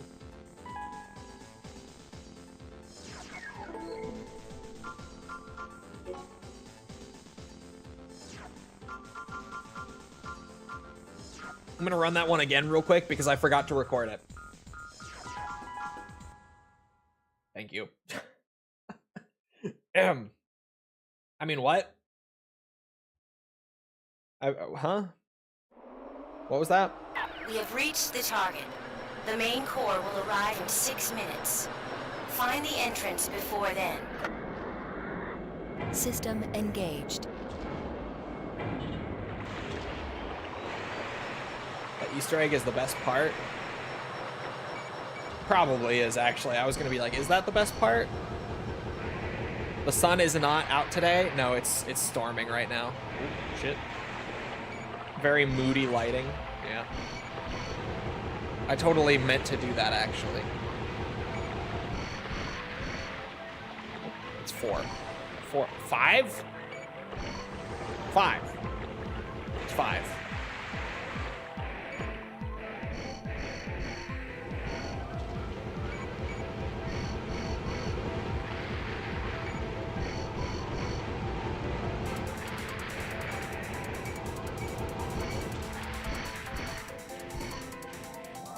It's 5. Not complaining, I'm sure you're not.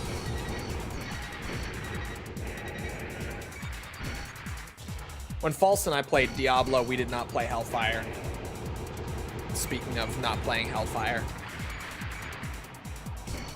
Hellfire, like, maybe can be fun to check out here and there.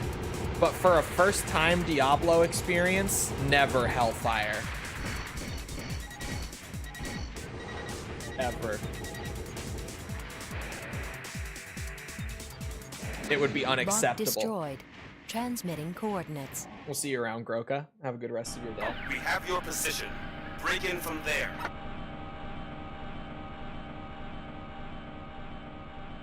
Although Diablo 1 has some sort of silly quests. I will be the first to admit that, like, the Target mushroom achieved. quest is like the funniest thing in Diablo 1 for me. Easily. Hellfire included, like, that's the funniest thing. Getting to the end of the mushroom quests, particularly if you play as the warrior, and having him go, "Now that's a big mushroom," gets me every time. Like, that's the Diablo quote that's burned into my brain as much as "stay a while and listen."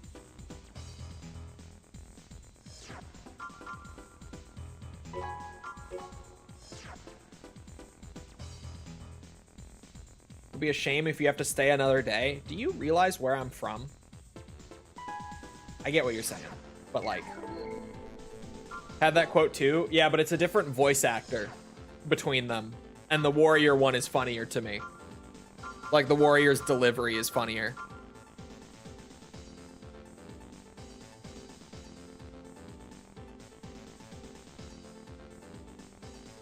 Replace the new intro with that, or sorry, it replaced the main intro with that god-awful new intro. Yeah. Hellfire, it's a big mixed bag. The quests aren't good. The levels are not great. Like the new dungeon levels are not very good. Plus, like Diablo 1 didn't need more dungeon levels. Right? You already had the difficulties in place for like New Game Plus runs. You already had 16 levels as it was, and maybe like more layouts would have been nice, but if anything, I don't know if they needed more levels. Like maybe if you wanted to add in new like templates, like areas like that, you could have reduced the number of levels in the dungeon maybe. I don't know. I'm spitballing here. It didn't need more than 16. We want you to guard Dr. M. Okamura, an authority on genetic engineering. One of his experiments was grossly misunderstood, and he has received many death threats in the past. A terrorist group has also threatened to attack him during his next visit to Isaac City. Dr. Okamura is now at our lab. But he will... Oh, it's this one. Okay, I was like, I don't remember this at all. But he will leave for Isaac City in a couple of days. He plans to travel by airplane. We want you to serve as a guard at the time of takeoff. Theater of Operations, Wote Plateau. Armored Core 1. Keep it classy. Keep it classy. God, it is really dark in here. It's the rain.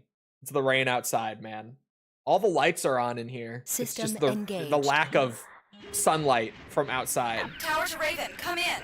3 unidentified craft are approaching. I say all the lights are on in here, but like the quirk of this room is that there's not a single like actual light mounted to the ceiling anywhere. There are no actual lights in the room. I had to get a bunch of like lamps and stuff Eliminate all enemies on the runways. to put around to have light.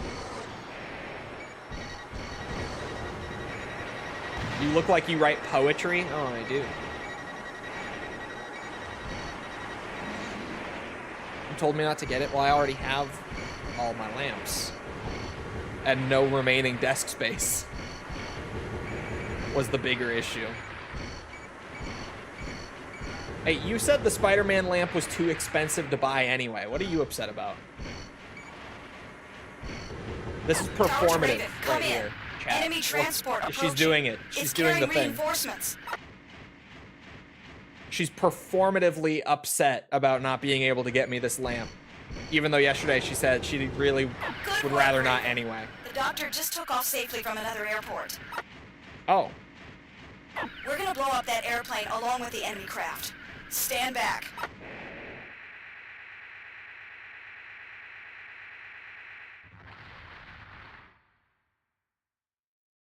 Target achieved. It's cheaper at the mall. I might go back. I'll get you orange Vegeta. Yeah, she sent me. She was at the mall yesterday with a friend of hers. This is why this came up. And she also found like this stand of like anime figures and stuff.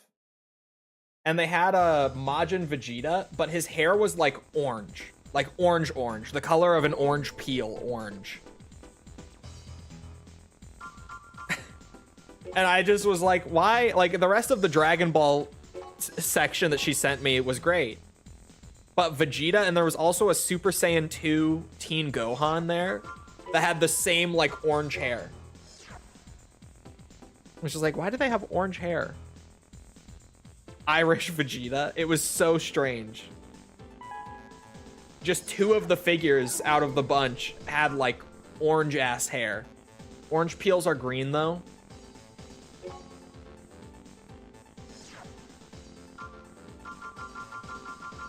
Mods. Get him. It's now a bad time to mention I'm colorblind. I am too, but like, You see orange peels as green? Like orange peels are one of the things that I feel are like most definitively orange. Like that I can see, and I'm red-green colorblind. But oranges are orange. Granted, it's a spectrum, but man's out here discriminating against what?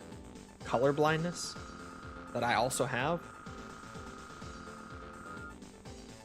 Special report for all Ravens. It has been decided to disband the Chrome group. I just saw fall. God damn it. That planned a military coup d'etat using new robotic weapons. Murakumo Millennium will control and inspect the remaining assets of Chrome so that they can be reused appropriately later. Now that the confrontation is over, there may be less and less for you Ravens to do. Hopefully, this is a sign that mankind is moving towards a peaceful future. It's not over yet. We have a job for you. We need you to survey a Chrome military base. Some remnants of the group may still resist, but their strength is inconsequential. We want you to check out the situation in the interior of the base and mop up any resistance you find there. Your pay should be adequate. Avalon Valley military base. Get his ass false.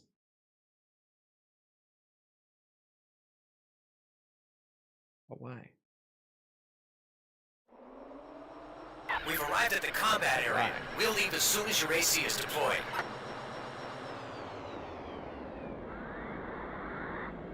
System engaged. No more jobs for us on Earth, but there's jobs for us on Mars. Hey man, we're not going to Mars yet. All right, calm down. It's not time for Mars just yet.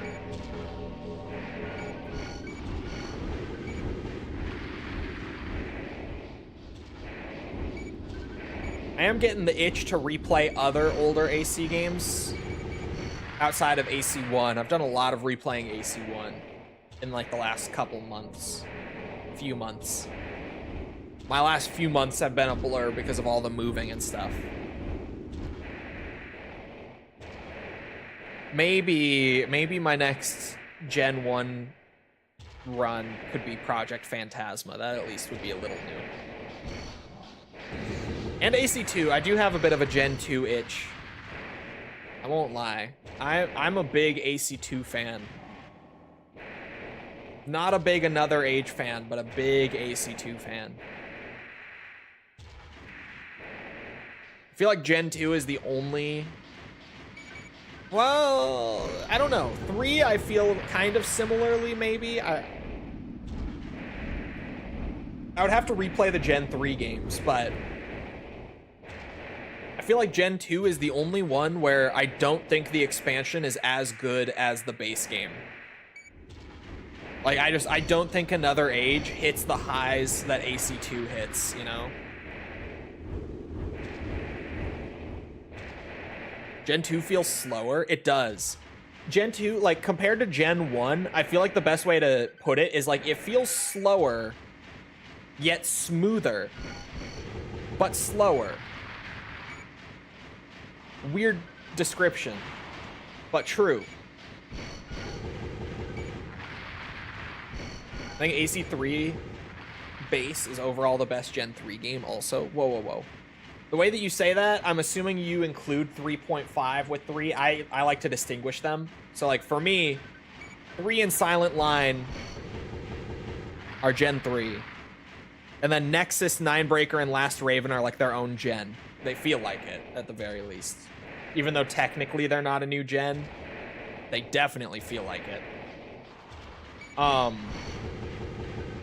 Yeah. I would disagree with that. I think AC3... I have to rerun 3 and Silent Line to, like, really definitively say, I feel, but... I think 3 is cleaner overall and, like, more satisfying to play overall than Silent Line for me nowadays. Raven, Help me! Monster! Mama monster. Enemy discovered. But Danger. Danger. Danger. like everything, like Last Raven below AC3. Sorry, that's what I was getting to. Absolutely not. Last Raven is probably like my second favorite AC game overall these days. That's one of the AC games that grew on me a lot while 100%ing it. Whereas like Silent Line was one that I ended up liking less after the 100%. It's weird. Different games you enjoy more or less after you go and, you know, squeeze out every bit of what there is to do. And Last Raven, I think, jumped like all the way to my number 2 spot overall after the 100%. Like, I think nowadays, and it's weird because you can definitely sense a pattern between all three of these despite how different their gameplay is. My top 3 is like 6, Last Raven, and For Answer.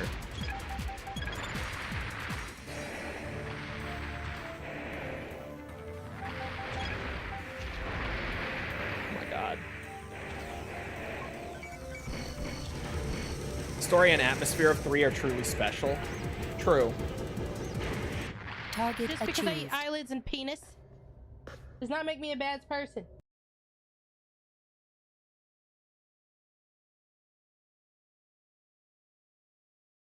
Multi-endings with New Game Plus, yes.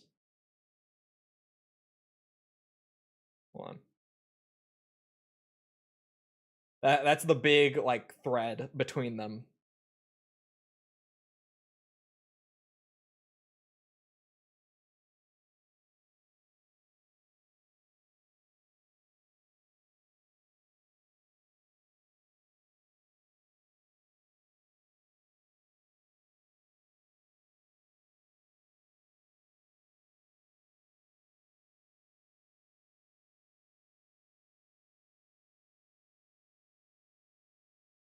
She's so right for that. What is the context to that? I forgot about that one.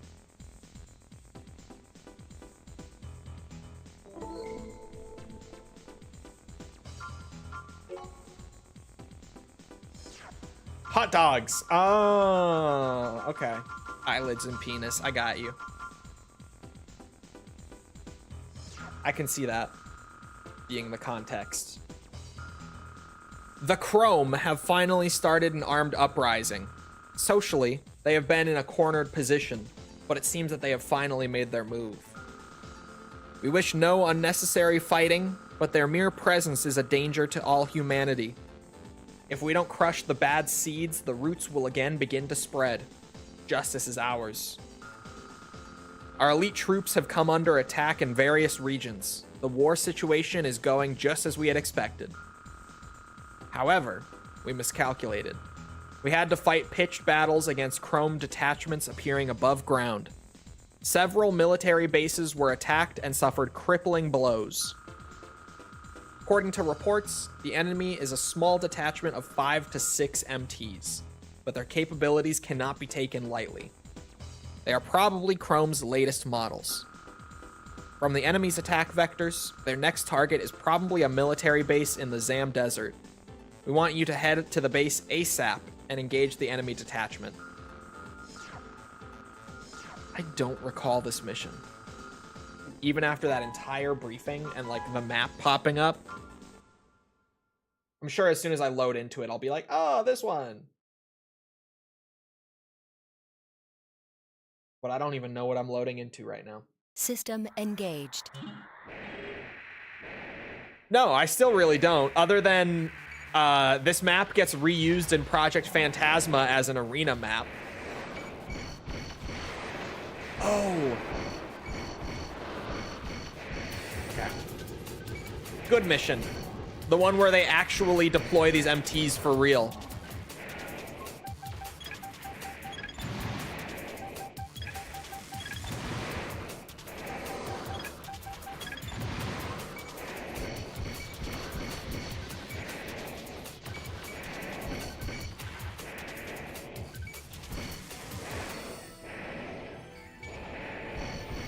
Oh my god, how the fuck did you get up there?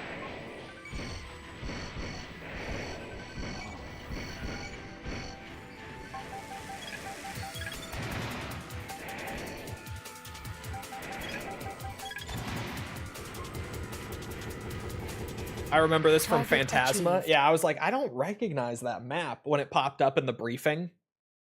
But as soon as I loaded into it, I'm like, oh, the arena. The arena map, one of them.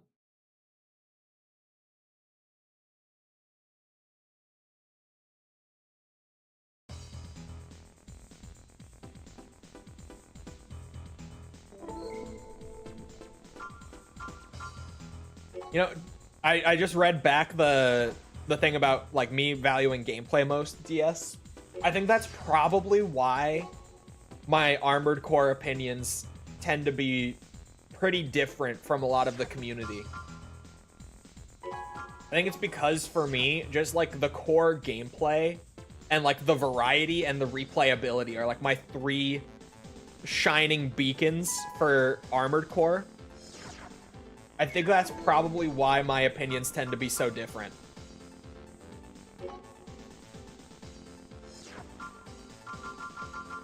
Now that I think about it. Like, obviously it's the reason for 6 being my favorite. That's never been a question. But then, like, 4 Answers also up there. Last Raven's also up there. Verdict Day is also up there. There's a pattern here. There's a definite pattern here. Verdict Day is so criminally slept on, by the way. Hold on. Hold on, I gotta go look now to double check if this is still the case. But that Raven's Nest has been posting, like, you know, this game over that game type polls just to see what's up.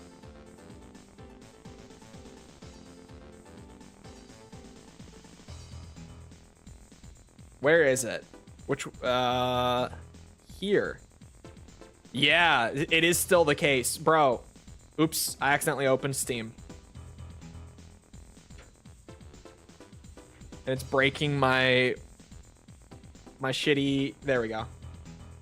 Improved capture method. Raven's Nest ran a poll on which is the better game between Armored Core 2 Another Age and Armored Core Verdict Day. And AC2 Another Age is winning over Verdict Day. Chole does not agree. Chole is in disagreement with the general Armored Core community here. Verdict Day is one of the best. Chole will stand by it till the end of time.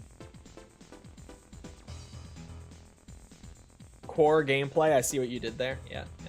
You see. Earth Environment Reclamation Committee means I think I know what this is. Several armed MTs have broken into a resource reclamation plant owned by the committee. Oh, it's not that one. They are probably terrorists employed by those who want to distort our activities. We have taken out several MTs, but with heavy damage. So we are asking the Ravens for help. We have closed the gates within the plant to push them gradually into the large blast furnace in the center. We want you to pound them there. Yes, it's this one, okay. Naturally, the blast furnace is very hot. If you fall, your AC cannot survive. Making good use of the geography will be the key to the battle. Good luck. This one's always fun. This is always a good one.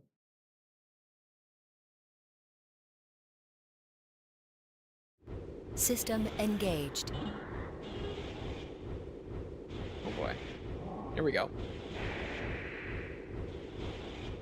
Little by little. Isn't there a hidden part somewhere, like, early in this mission? I feel like I remember it. Oh. Weapon obtained. Well, look at me go. I'm a bit of an AC1 professional. It's true. I'm a bit of an AC1 knowledge haver. Whoa, I just nearly plummeted. Oop, shit, shit, shit. Oh my god, I am plummeting. Holy fuck. Okay, they are, like, all above me.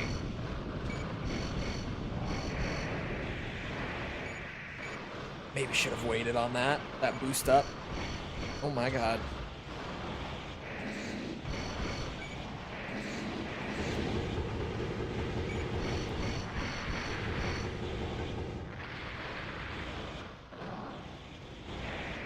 Isn't the dog ending in OG Silent Hill 2? Yes. Yes. I don't know the ending, I just know the dog. Yes, it's in the OG Silent Hill 2. That is correct. Oop. Shit. Bonked my head. Why? Is someone telling you it's not?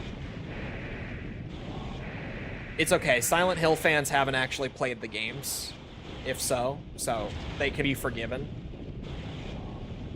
Is your version of SH2 greatest hits or OG? It's OG.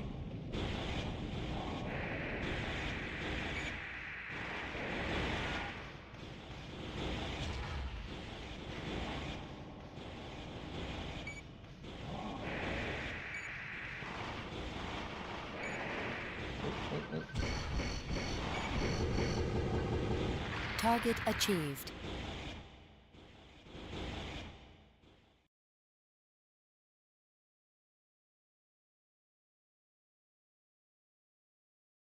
Why is this coming up? Those two questions back to back.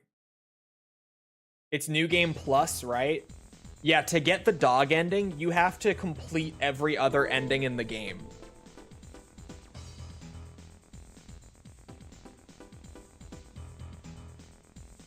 Are they the JJK fan equivalent in video games? I don't know the reference because I'm not a big anime guy, but I'm going to assume yes. Most Silent Hill fans have, like, either not played the games or they've played, like, one of the games. I will just worry about trying for good endings. Yeah, in Silent Hill 2, Desi, legitimately, you will not have to try. You will get the good ending. Like, Silent Hill 2, don't even worry about it. Just play the game.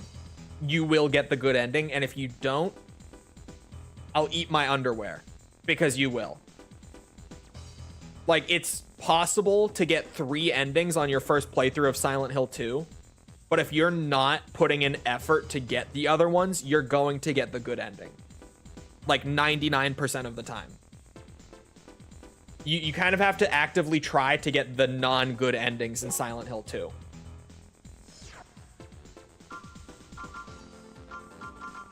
I can help you with the endings, because for the most part, that's... Silent Hill, weirdly, makes the good ending the easy ending to get. Typically. So... what if she's unlucky? Well, Silent Hill 2 does its endings based on how you play. And I could, like... it's kind of interesting the way they do it. It's kind of shit. But, like, for the most part, the biggest factor is whether or not you use healing items is, like, the biggest thing in Silent Hill 2 for achieving the different endings. If you use healing items, then the game infers that, like, the James that you play has stable mental health and wants to live. So you'll get the good ending. But if you refuse to use healing items, the game will infer that as, like, the James that you're playing is suicidal and just wants to die, and you'll get the bad ending. It's kind of neat. It's also kind of shit because everyone just gets the good ending. Because of the way that they did it. There are other factors, but that legit accounts for like 80% of determining what ending you get. Whether or not you use healing items. Which leads to literally everyone getting the good ending on their first playthrough.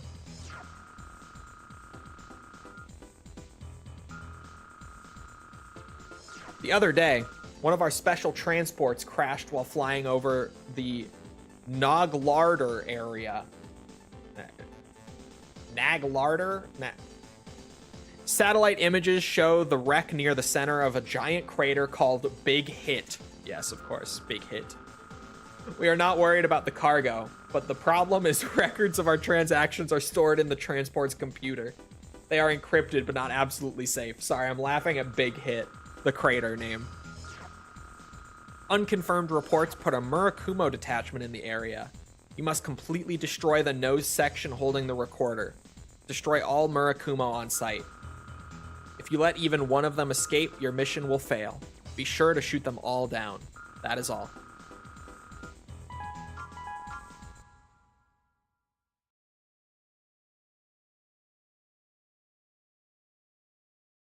Very subtle. Yes, it's a Big Hit. Because it's a crater.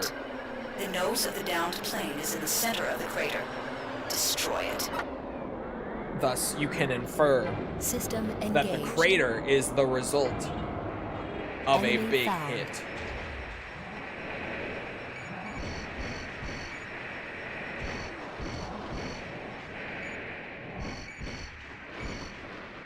Wait, these are the little tiny MTs that I thought were Chrome, not Murakumo. I don't remember the names of these, but I swear to you, these are Chrome MTs. I don't know. My lore isn't great. Enemy approaching. Danger. Danger. Enemy approaching. Danger. Where? Oh, I see him on the radar. Name of AC. Kamui Mark 17. Kamui!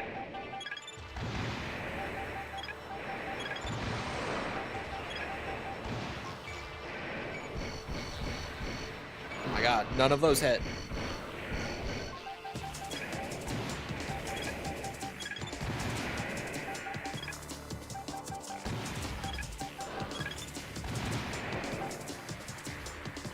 Oh, there we go.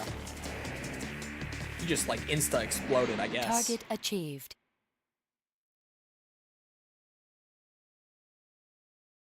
It would be called counter hit.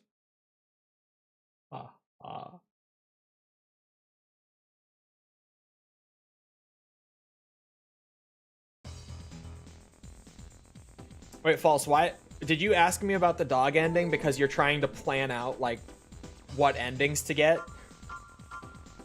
Is that why this came up?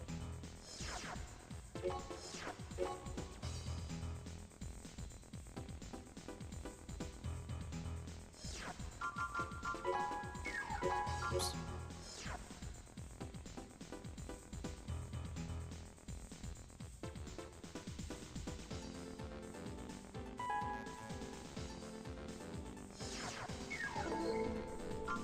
Okay. How many more missions are there undone? There's like 50-ish missions in AC1, if I recall. I think it might be like high 40s, low 50s. I think it's high 40s, actually. So there's not many missions incomplete on this save file, then. Fort Garden Guard. The city security system that we monitor has been destroyed, and security MTs from various areas are running amok. The true perpetrator is as yet unknown. All of the guards are trying to control the situation, but the scope of damage is too wide, so we cannot completely handle it. You're asking the Ravens for help. Destroy all the security MTs in the business district of the city. We have already evacuated the citizens, so no need for restraint. Sweet, this is a simple one. Go in there, blow up shit. Blow shit up even. If you would.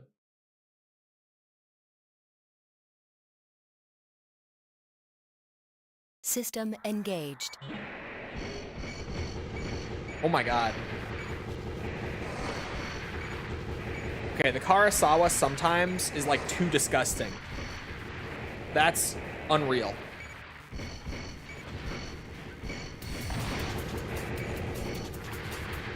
Yeah, that's crazy talk right there. Yeah, Actual crazy talk.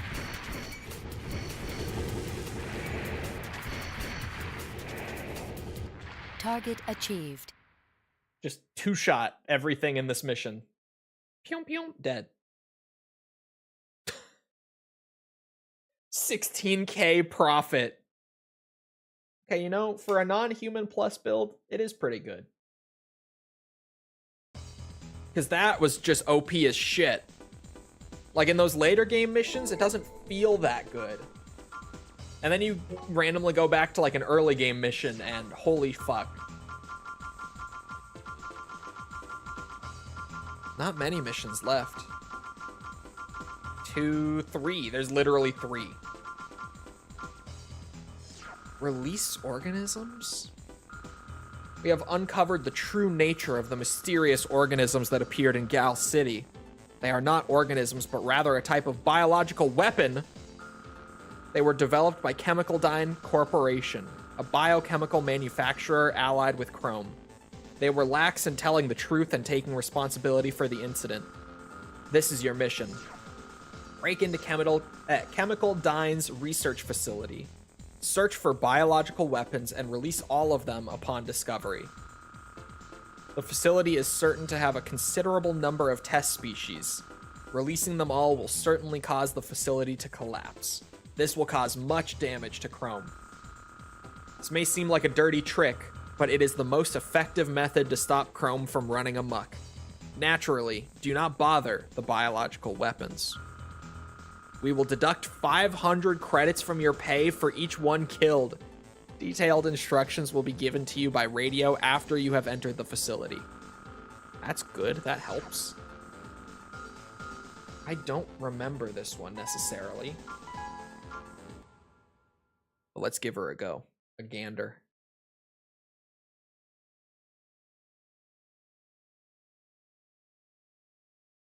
System engaged. Oh, it's this facility, but like We believe the targets the flip side of what I did earlier. Facility.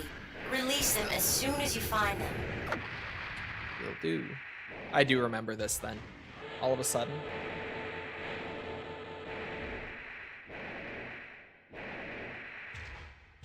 Resident Core Armored Evil. You know, they aren't actually biological. Fun fact. They are actually wobots. Disguised as biological weapons. Yes.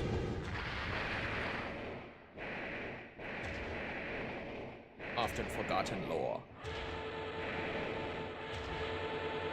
Oh my god, there's so many doors in this facility.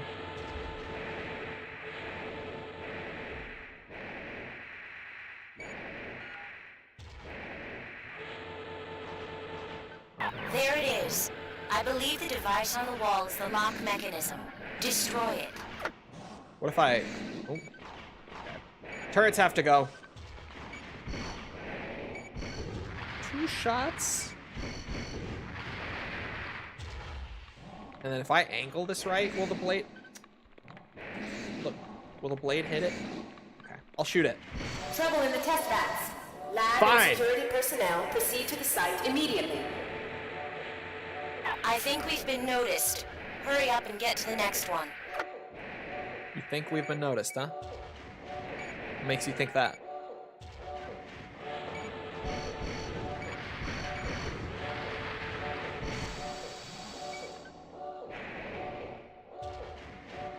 It is neat that AC1 has missions like this where you play like the flip side based on the route that you take through the game.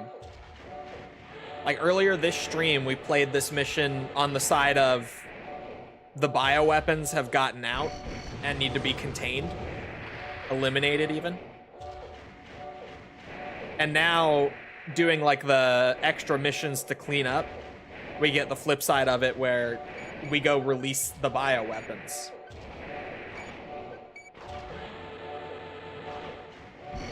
It's neat. I like that stuff. I'm out of that one. That's it. See ya.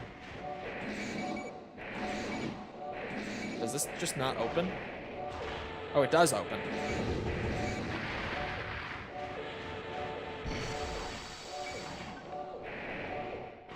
Fuck the turrets, I'm out.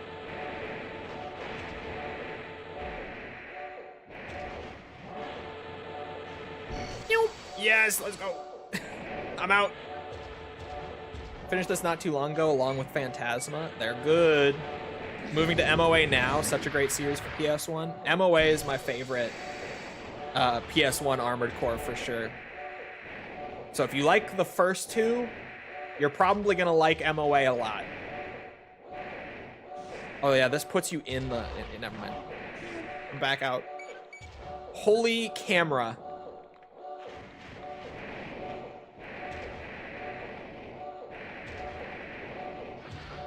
Oh, I heard that.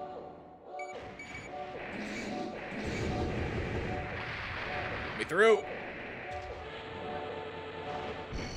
Oh, come on. There we go.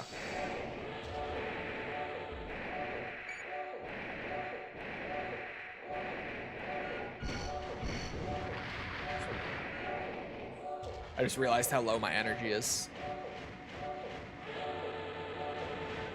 Still adjusting again to no human plus on a Karasawa build. It's unusual for me.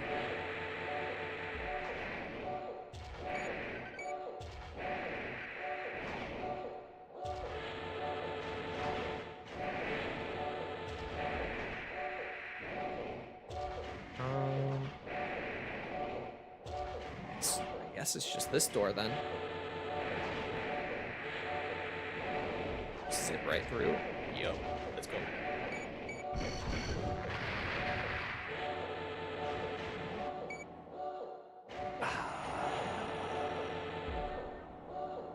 Other door, right? Or other hallway, I think. Over here.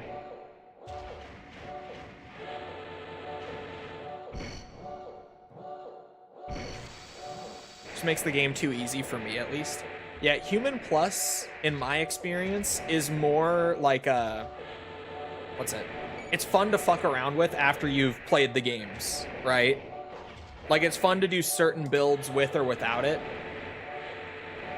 But I'm not used to playing such like an energy-hungry build without it. It's an adjustment, for sure. I'm missing that halved energy consumption on the boosters right about now.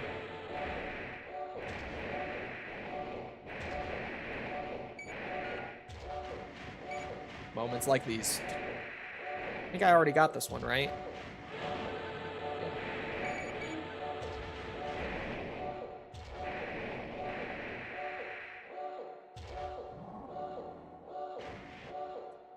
Oh, shit. I'm gonna assume I'm heading back up this way, because I feel like I already hit that one. I already hit these. So all the way back through this hallway. Good lord, man. Keep her going. We're getting places.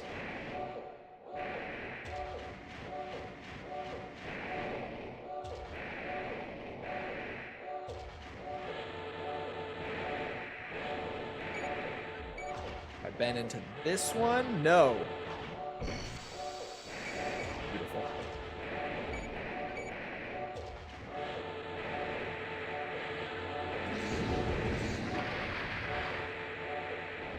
I think the classic rule of hugging the left is going to work here.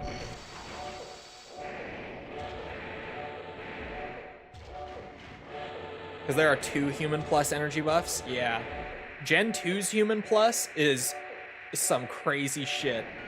I feel like Gen 2's Human Plus being stronger is why they moved away from it after Gen 2. Plus, like, there's the whole lore thing, right? Obviously, after Gen 2, you're no longer in the same timeline, even. Like, same continuity, right? But, I feel like gameplay-wise, in terms of them moving away from it, Gen 2's Human Plus may have been the reason why. Raven, that is enough. Go back now. Target achieved. You need the BT001. Which one is that? I have to go look now. This is a cosplay build. This is a stolen build from one of like the FromSoft created pilots.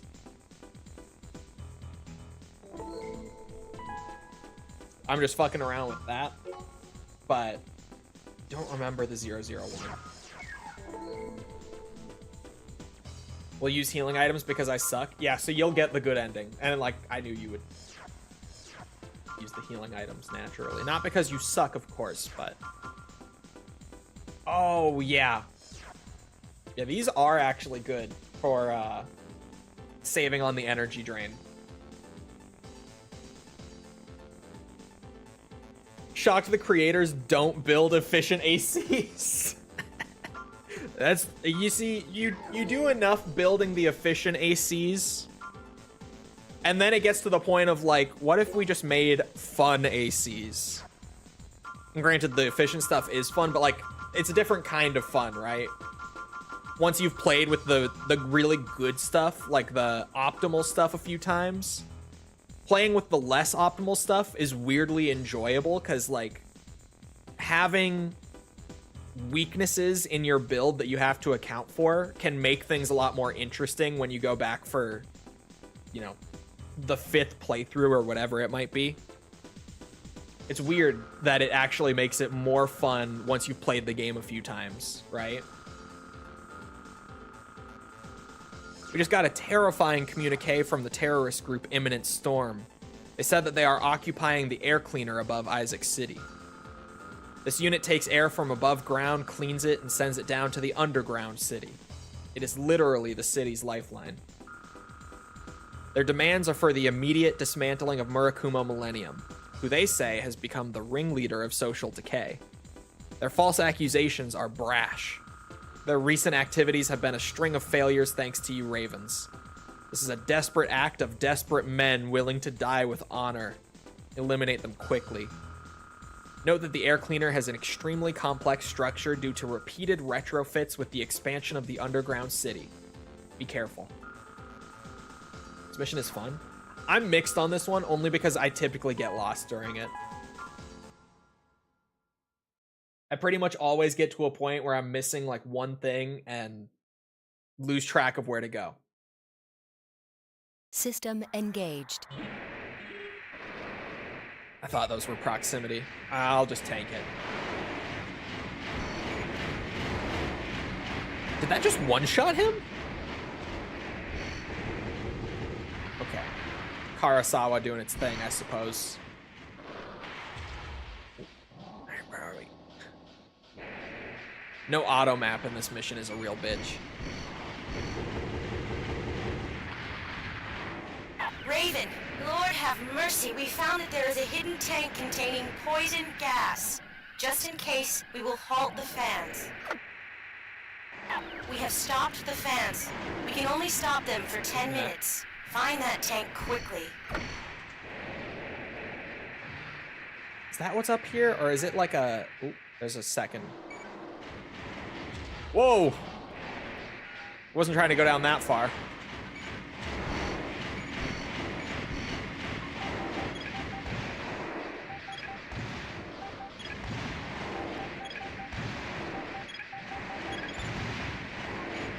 God damn it. My missiles.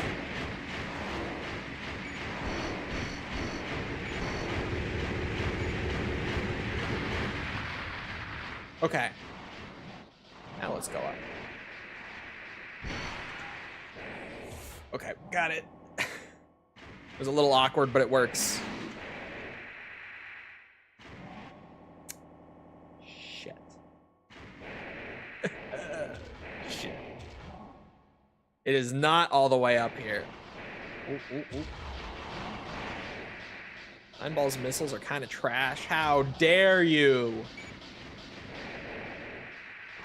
How could you say such a thing? It's true, though. It is true. Is there actually a 10-minute time limit on this, or is that... I'm only now just realizing a 10-minute time limit did not appear. I think we're good. Granted, 10 minutes in AC1 would still be a super long time limit. Oh my god. Camera, there we go. There's no time limit. It's funny. Oop. Oop, okay. Here we go.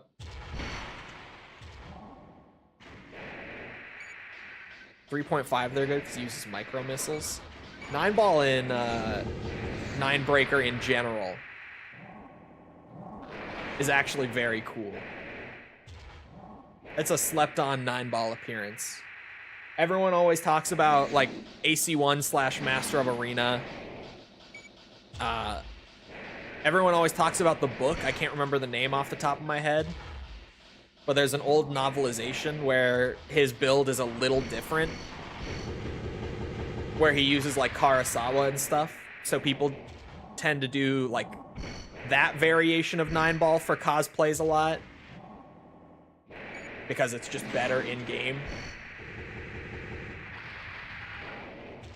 But honestly, his 9-breaker appearance is very slept on. He has a really cool setup in 9-breaker. That's just going out of bounds.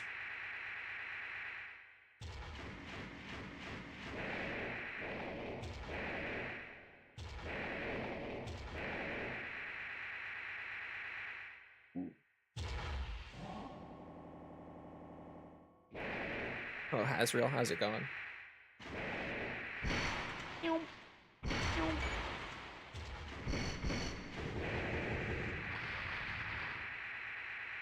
Not this way. I'll find my way to it someday. It's only a matter of time.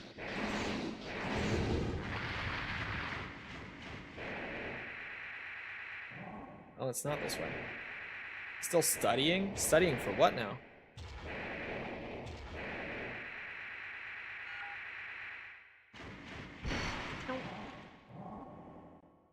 Oh my god. Okay, here we go. Oh, and I'm back here. Ain't that swell. Oh, I was hoping it would curve up a little more.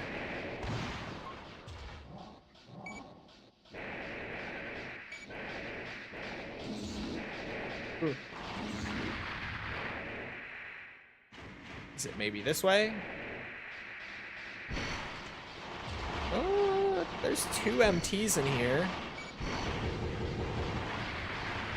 That weirdly is a good sign.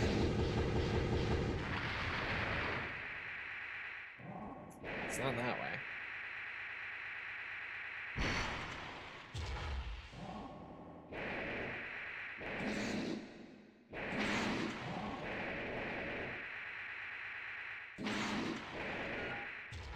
Oh, shit. Hold on.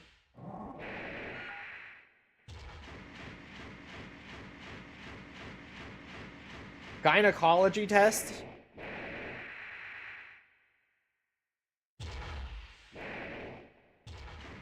Sorry, is there something in my eye? How has this not come up before? Shit. Or maybe I just missed it. I don't know. Fuck. It's fine. Fine. Fine. It's for an exam. An exam for what? Oh. Wait a minute. I remembered it being in the ceiling. There's a second hatch. Or I guess vent cover, not hatch. Oh, this is the hidden part. That is what I was remembering. There was a hidden part up here. Weapon obtained. That's good to grab.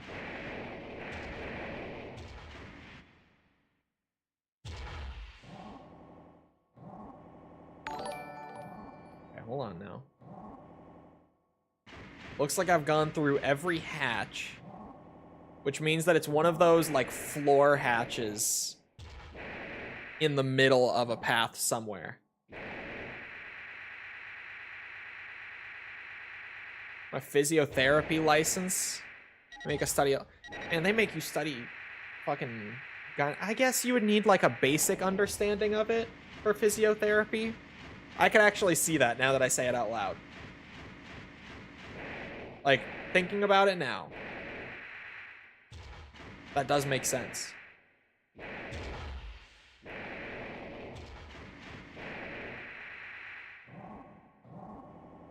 Does this just connect these two? Yeah, there's nothing above my head there. Wait, what? No? What does this connect to? Oop.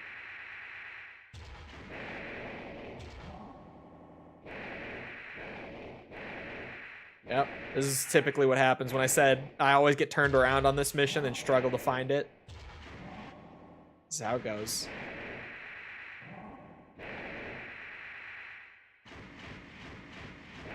This just circles back out to here. This. There's an MT back here. Worst map award? What? I don't think it's the worst map. I think the worst map. I'm trying to think here. AC1 has some rough maps, like, that are just really difficult to navigate if you don't use a head with auto map, right? AC1's worst map. That's a cover that I haven't blown through. And a mine? I've got to be on track. That's a strong sign that I am.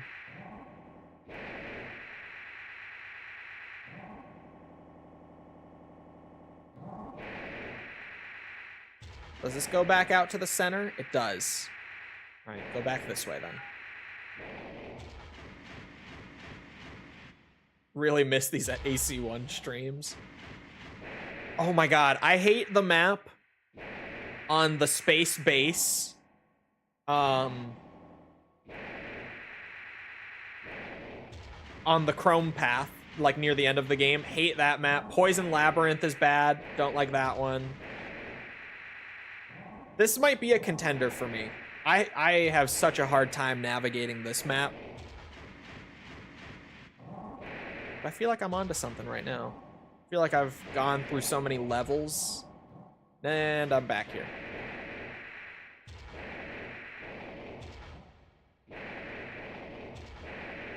Okay. Let me try this one. Does this only connect to the upper part there? Okay. Oh, wait, no. This is maybe different. Wish I had auto map right now. Yeah, not the vertical one in Master of Arena, but I honestly thought of that when I said the space base. That also came to mind. That vertical one in Master of Arena is rough.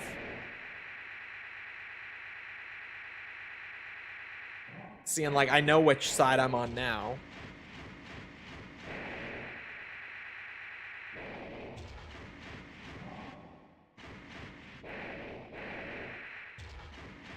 It's okay, I'll find a way. Eventually. Down below. It's a good place to be. Promising place to be. Down below. This mine that I never set off earlier, I don't know why I didn't think to fly down this way.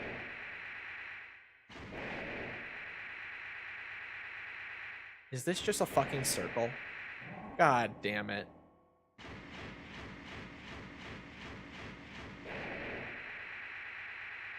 Unlike isolated zombies in other games. Yeah, I'm not sure. I think that might just be marketing speak, to be real with you. Although Code Veronica does have quite a few, like, large groups of enemies, but that's because CV had the multi-targeting weapons, the dual-wield weapons, that would target 2 zombies at a time or whatever. So it's hard to say. So easy once you know the exact grate to blow up. It's almost a straight shot. Really? Bitch. Don't tell me these things.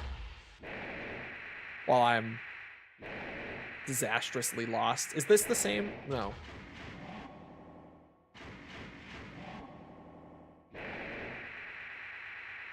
I hope they don't nerf the CV knife. The knife will not work like that.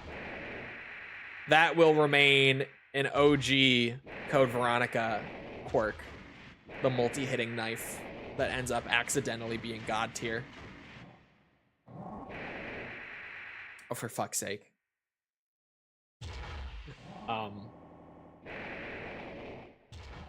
Wait, where does this one go then? That one spits out right there.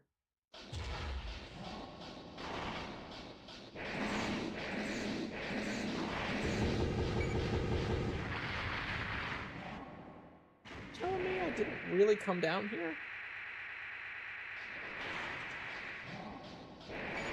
I didn't. This is just open from the start.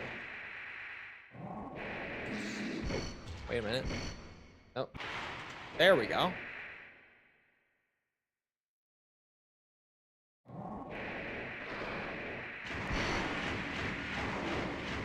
Okay.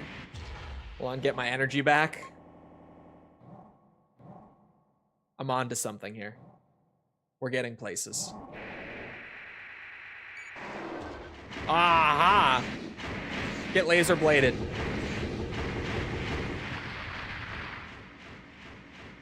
Target obtained.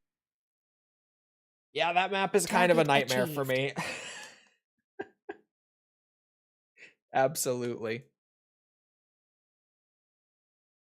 Did you see the Gears showcase? They're not really retconning the Mark II Lancer. They are retconning the Mark II Lancer. They're keeping the story, but they're changing its point in the timeline dramatically. It was a chainsaw in the trailer? Yeah, I knew that. I said that. The retcon is that in prior Gears lore, and we actually see it in one of the books, the chainsaw being so effective is only discovered like nearly a year into the war. Whereas in E-Day, Ty literally discovers it on the day of. And then they have a prototype Lancer like in the first few days. A prototype Mark II Lancer, that is. Within the first few days of the Emergence War. Or the Locust War, rather. Emergence War.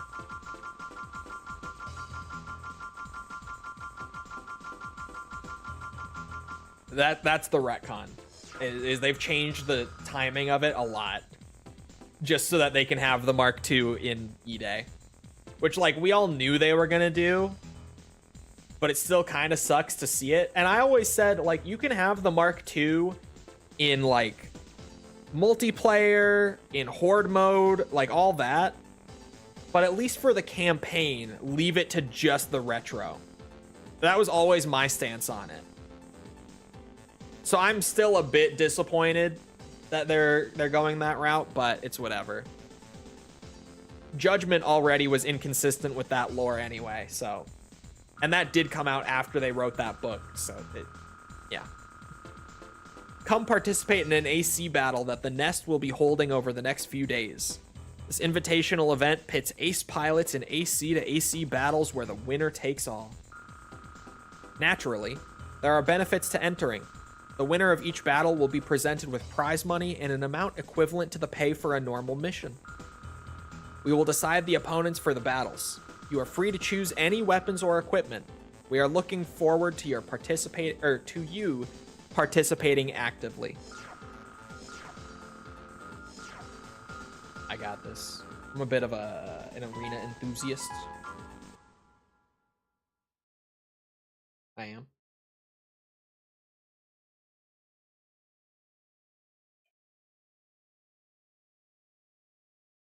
So you're the scum who attacked the train. Now's a good time. Let's settle this right now. Let's settle this right now. System engaged.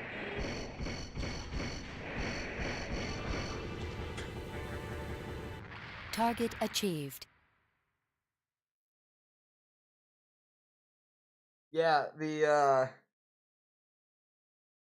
Karasawa is pretty good.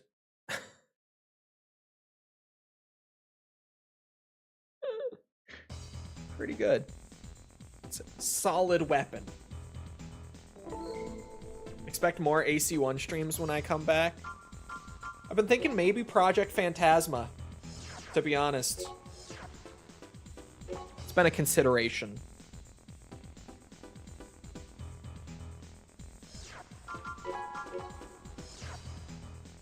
It is 47 missions in AC1. Earlier, I wasn't 100%, but I thought it was high 40s. 47. That's it. It's the Sega game? No, it's the expansion to Armored Core 1. It's the standalone expansion. Well, the first of them. Armored Core 1 got 2 standalone expansions. And Project Phantasma was the first one.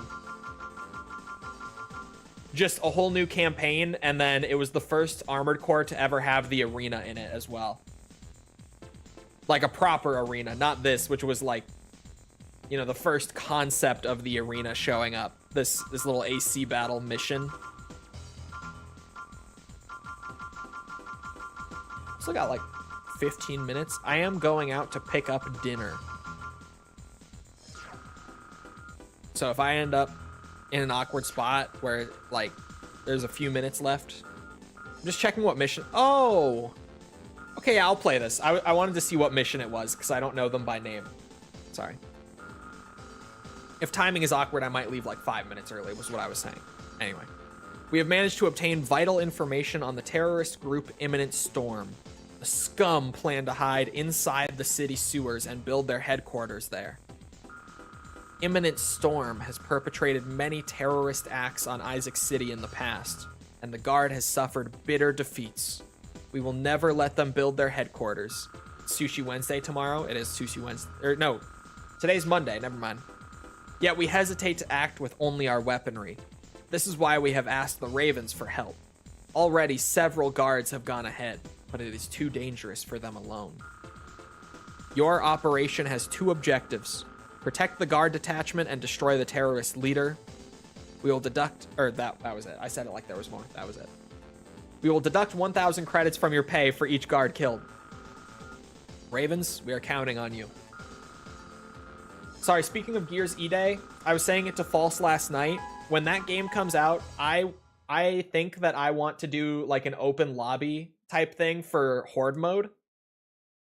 Because they have that new 12-player Horde mode that they announced System in the engaged. Direct. And I was like, bro, 12 people? Imagine if I got like 10 players in from chat and we all played one collective Horde mode session. That sounds awesome. That sounds incredible, actually. I'm considering it, for sure. It sounds like it would be a fun idea.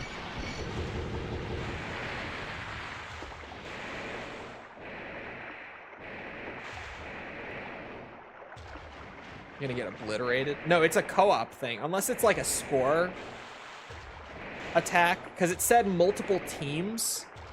So it might be like 3 teams of 4 trying to compete for the best score or something. But ultimately, you're all just surviving the Horde mode together anyway, so... You know, who really cares?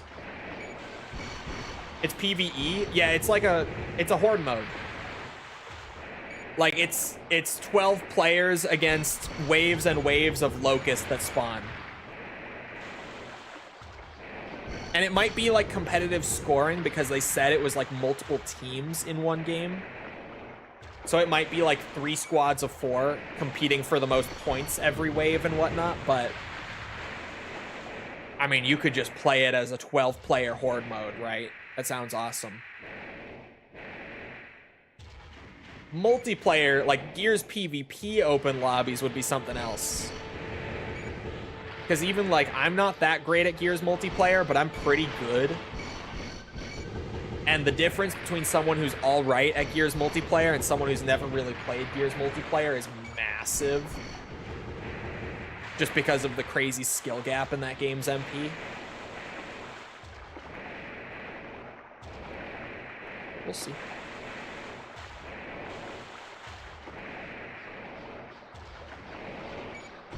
Is that you, Raven? The target is in this sector. We're counting on you. in this sector. Target identified. I should probably drop that poll one more time before stream ends. It's an urgent poll. I mean, it's in the Discord announcements, but... Target achieved. Yep, that's Karasawa shit right there.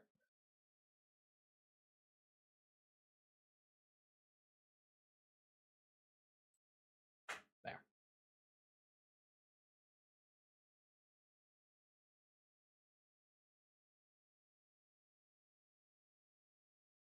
Got a poll? Let me see. There it is.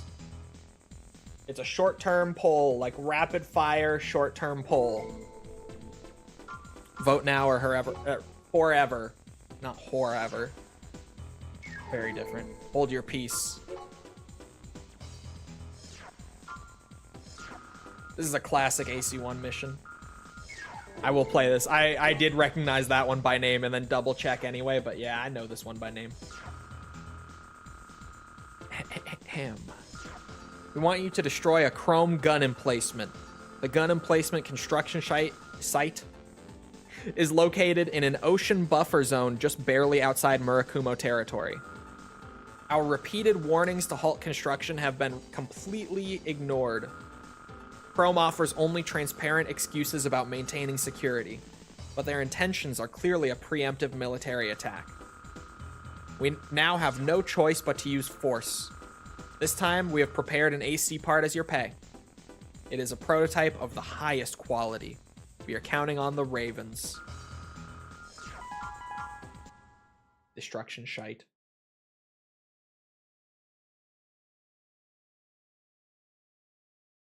That's this whole game, really, when you think about it. We've arrived at the combat area.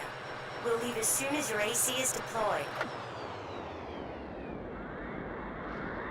System engaged. Let out the big robot.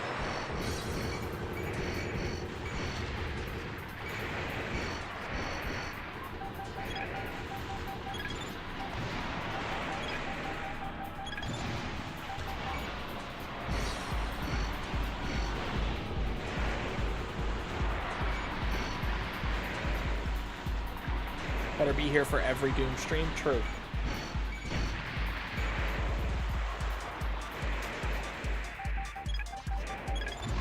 Irish, or was it Scottish? It is Irish. Target achieved. I am part Irish.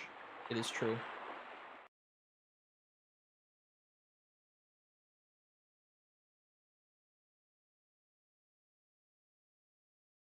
I can understand, especially after how Reloaded went. I wonder if that was a factor outside of them just wanting to go back to exclusives in general, which we had heard Asha was considering for a bit. I wonder if the poor performance of Reloaded on PS5 was a part of that. It likely was, right? One more. Earth Environment Reclamation Committee. We want you to break into an old military facility remaining above ground to the southwest of Isaac City. This facility has been completely abandoned, but we have reason to believe it had been used as a testing ground for prototype weapons prior to the Great Destruction. If any of the companies get wind of this, a fight for this facility is inevitable. We immediately sent a survey team to find out the truth, but they ran into trouble. A gate within the facility suddenly closed and scrapped security MTs began operating. After barely making it back to the first floor, the team is stranded behind the locked gate.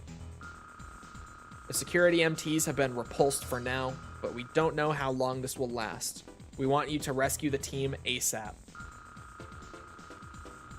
Yeah. To everyone who visited in person, I did see that. We were talking about that earlier. Everyone got the cool green Xbox who went in person. It's funny, a couple people who I just recently met at the Ace System Combat event engaged. were there for the Xbox show yesterday in person. They're apparently still in LA. So it's funny, I now know a couple, I would hope, proud owners, proud recipients of those fancy green Xboxes, those anniversary Xboxes that look very cool. I love them.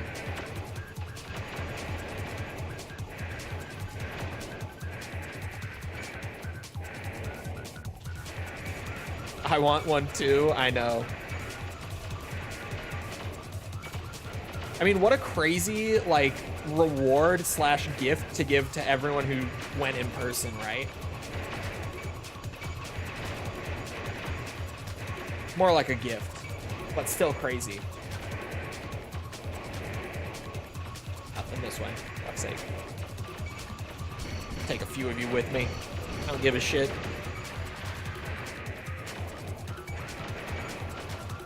You one day? Bro, I don't know if I would want to spend more than a week in LA, I'll be real.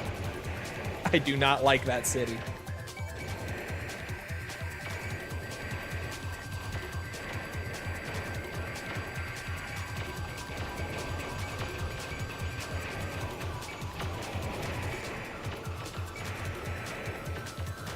Wouldn't that mean it's not an exclusive?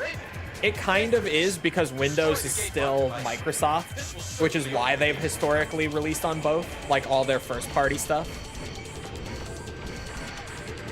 But it's just what they've always done, so it still kind of is. Achieved.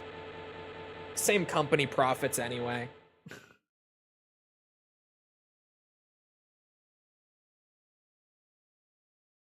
It's like a 900 euro gift. I know, it's crazy. I was saying earlier, like, she's very much just trying to win, like, as much goodwill as possible with stuff like that, and she's doing great. She's doing a great job so far. It's also on Steam. True. It's also on the Microsoft Store. All of their first-party stuff. No one uses the Microsoft Store, but you could use it. I mean, I have Gears 4 on the Microsoft Store. I do own it there. So, you know. I have one game on it. Anyway. I do gotta run out to pick dinner. Or pick up dinner. I've already picked my dinner. I know what I'm getting for dinner. Oop, wrong scene. I'm going to pick up my dinner. So, I hope you guys enjoyed. If you did enjoy, you haven't done so already, feel free to go ahead and leave a sub, follow, whatever, come back another time. We're doing this. We're doing all sorts of other stuff, like, you know, Resident Evil, Yakuza, Metal Gear, Ace Combat, all sorts of good stuff. Come back for any of it. Also, if you enjoyed and you haven't done so already, feel free to go ahead and leave a like on the stream. Helps out with algorithm and boosts it and all that. So, you know, thank you if you've done so already. Thank you if you're about to do so. If you're looking for links to anything else outside of Twitch or YouTube to engage with the community, check out links in the description below. Things like Twitter, Discord server, whatever. Those are all down there. Other than that, though, once again, I hope you guys enjoyed. I hope to see all of us back here next time. I hope you all have a good rest of your day. Thank you for coming to the stream, and goodbye.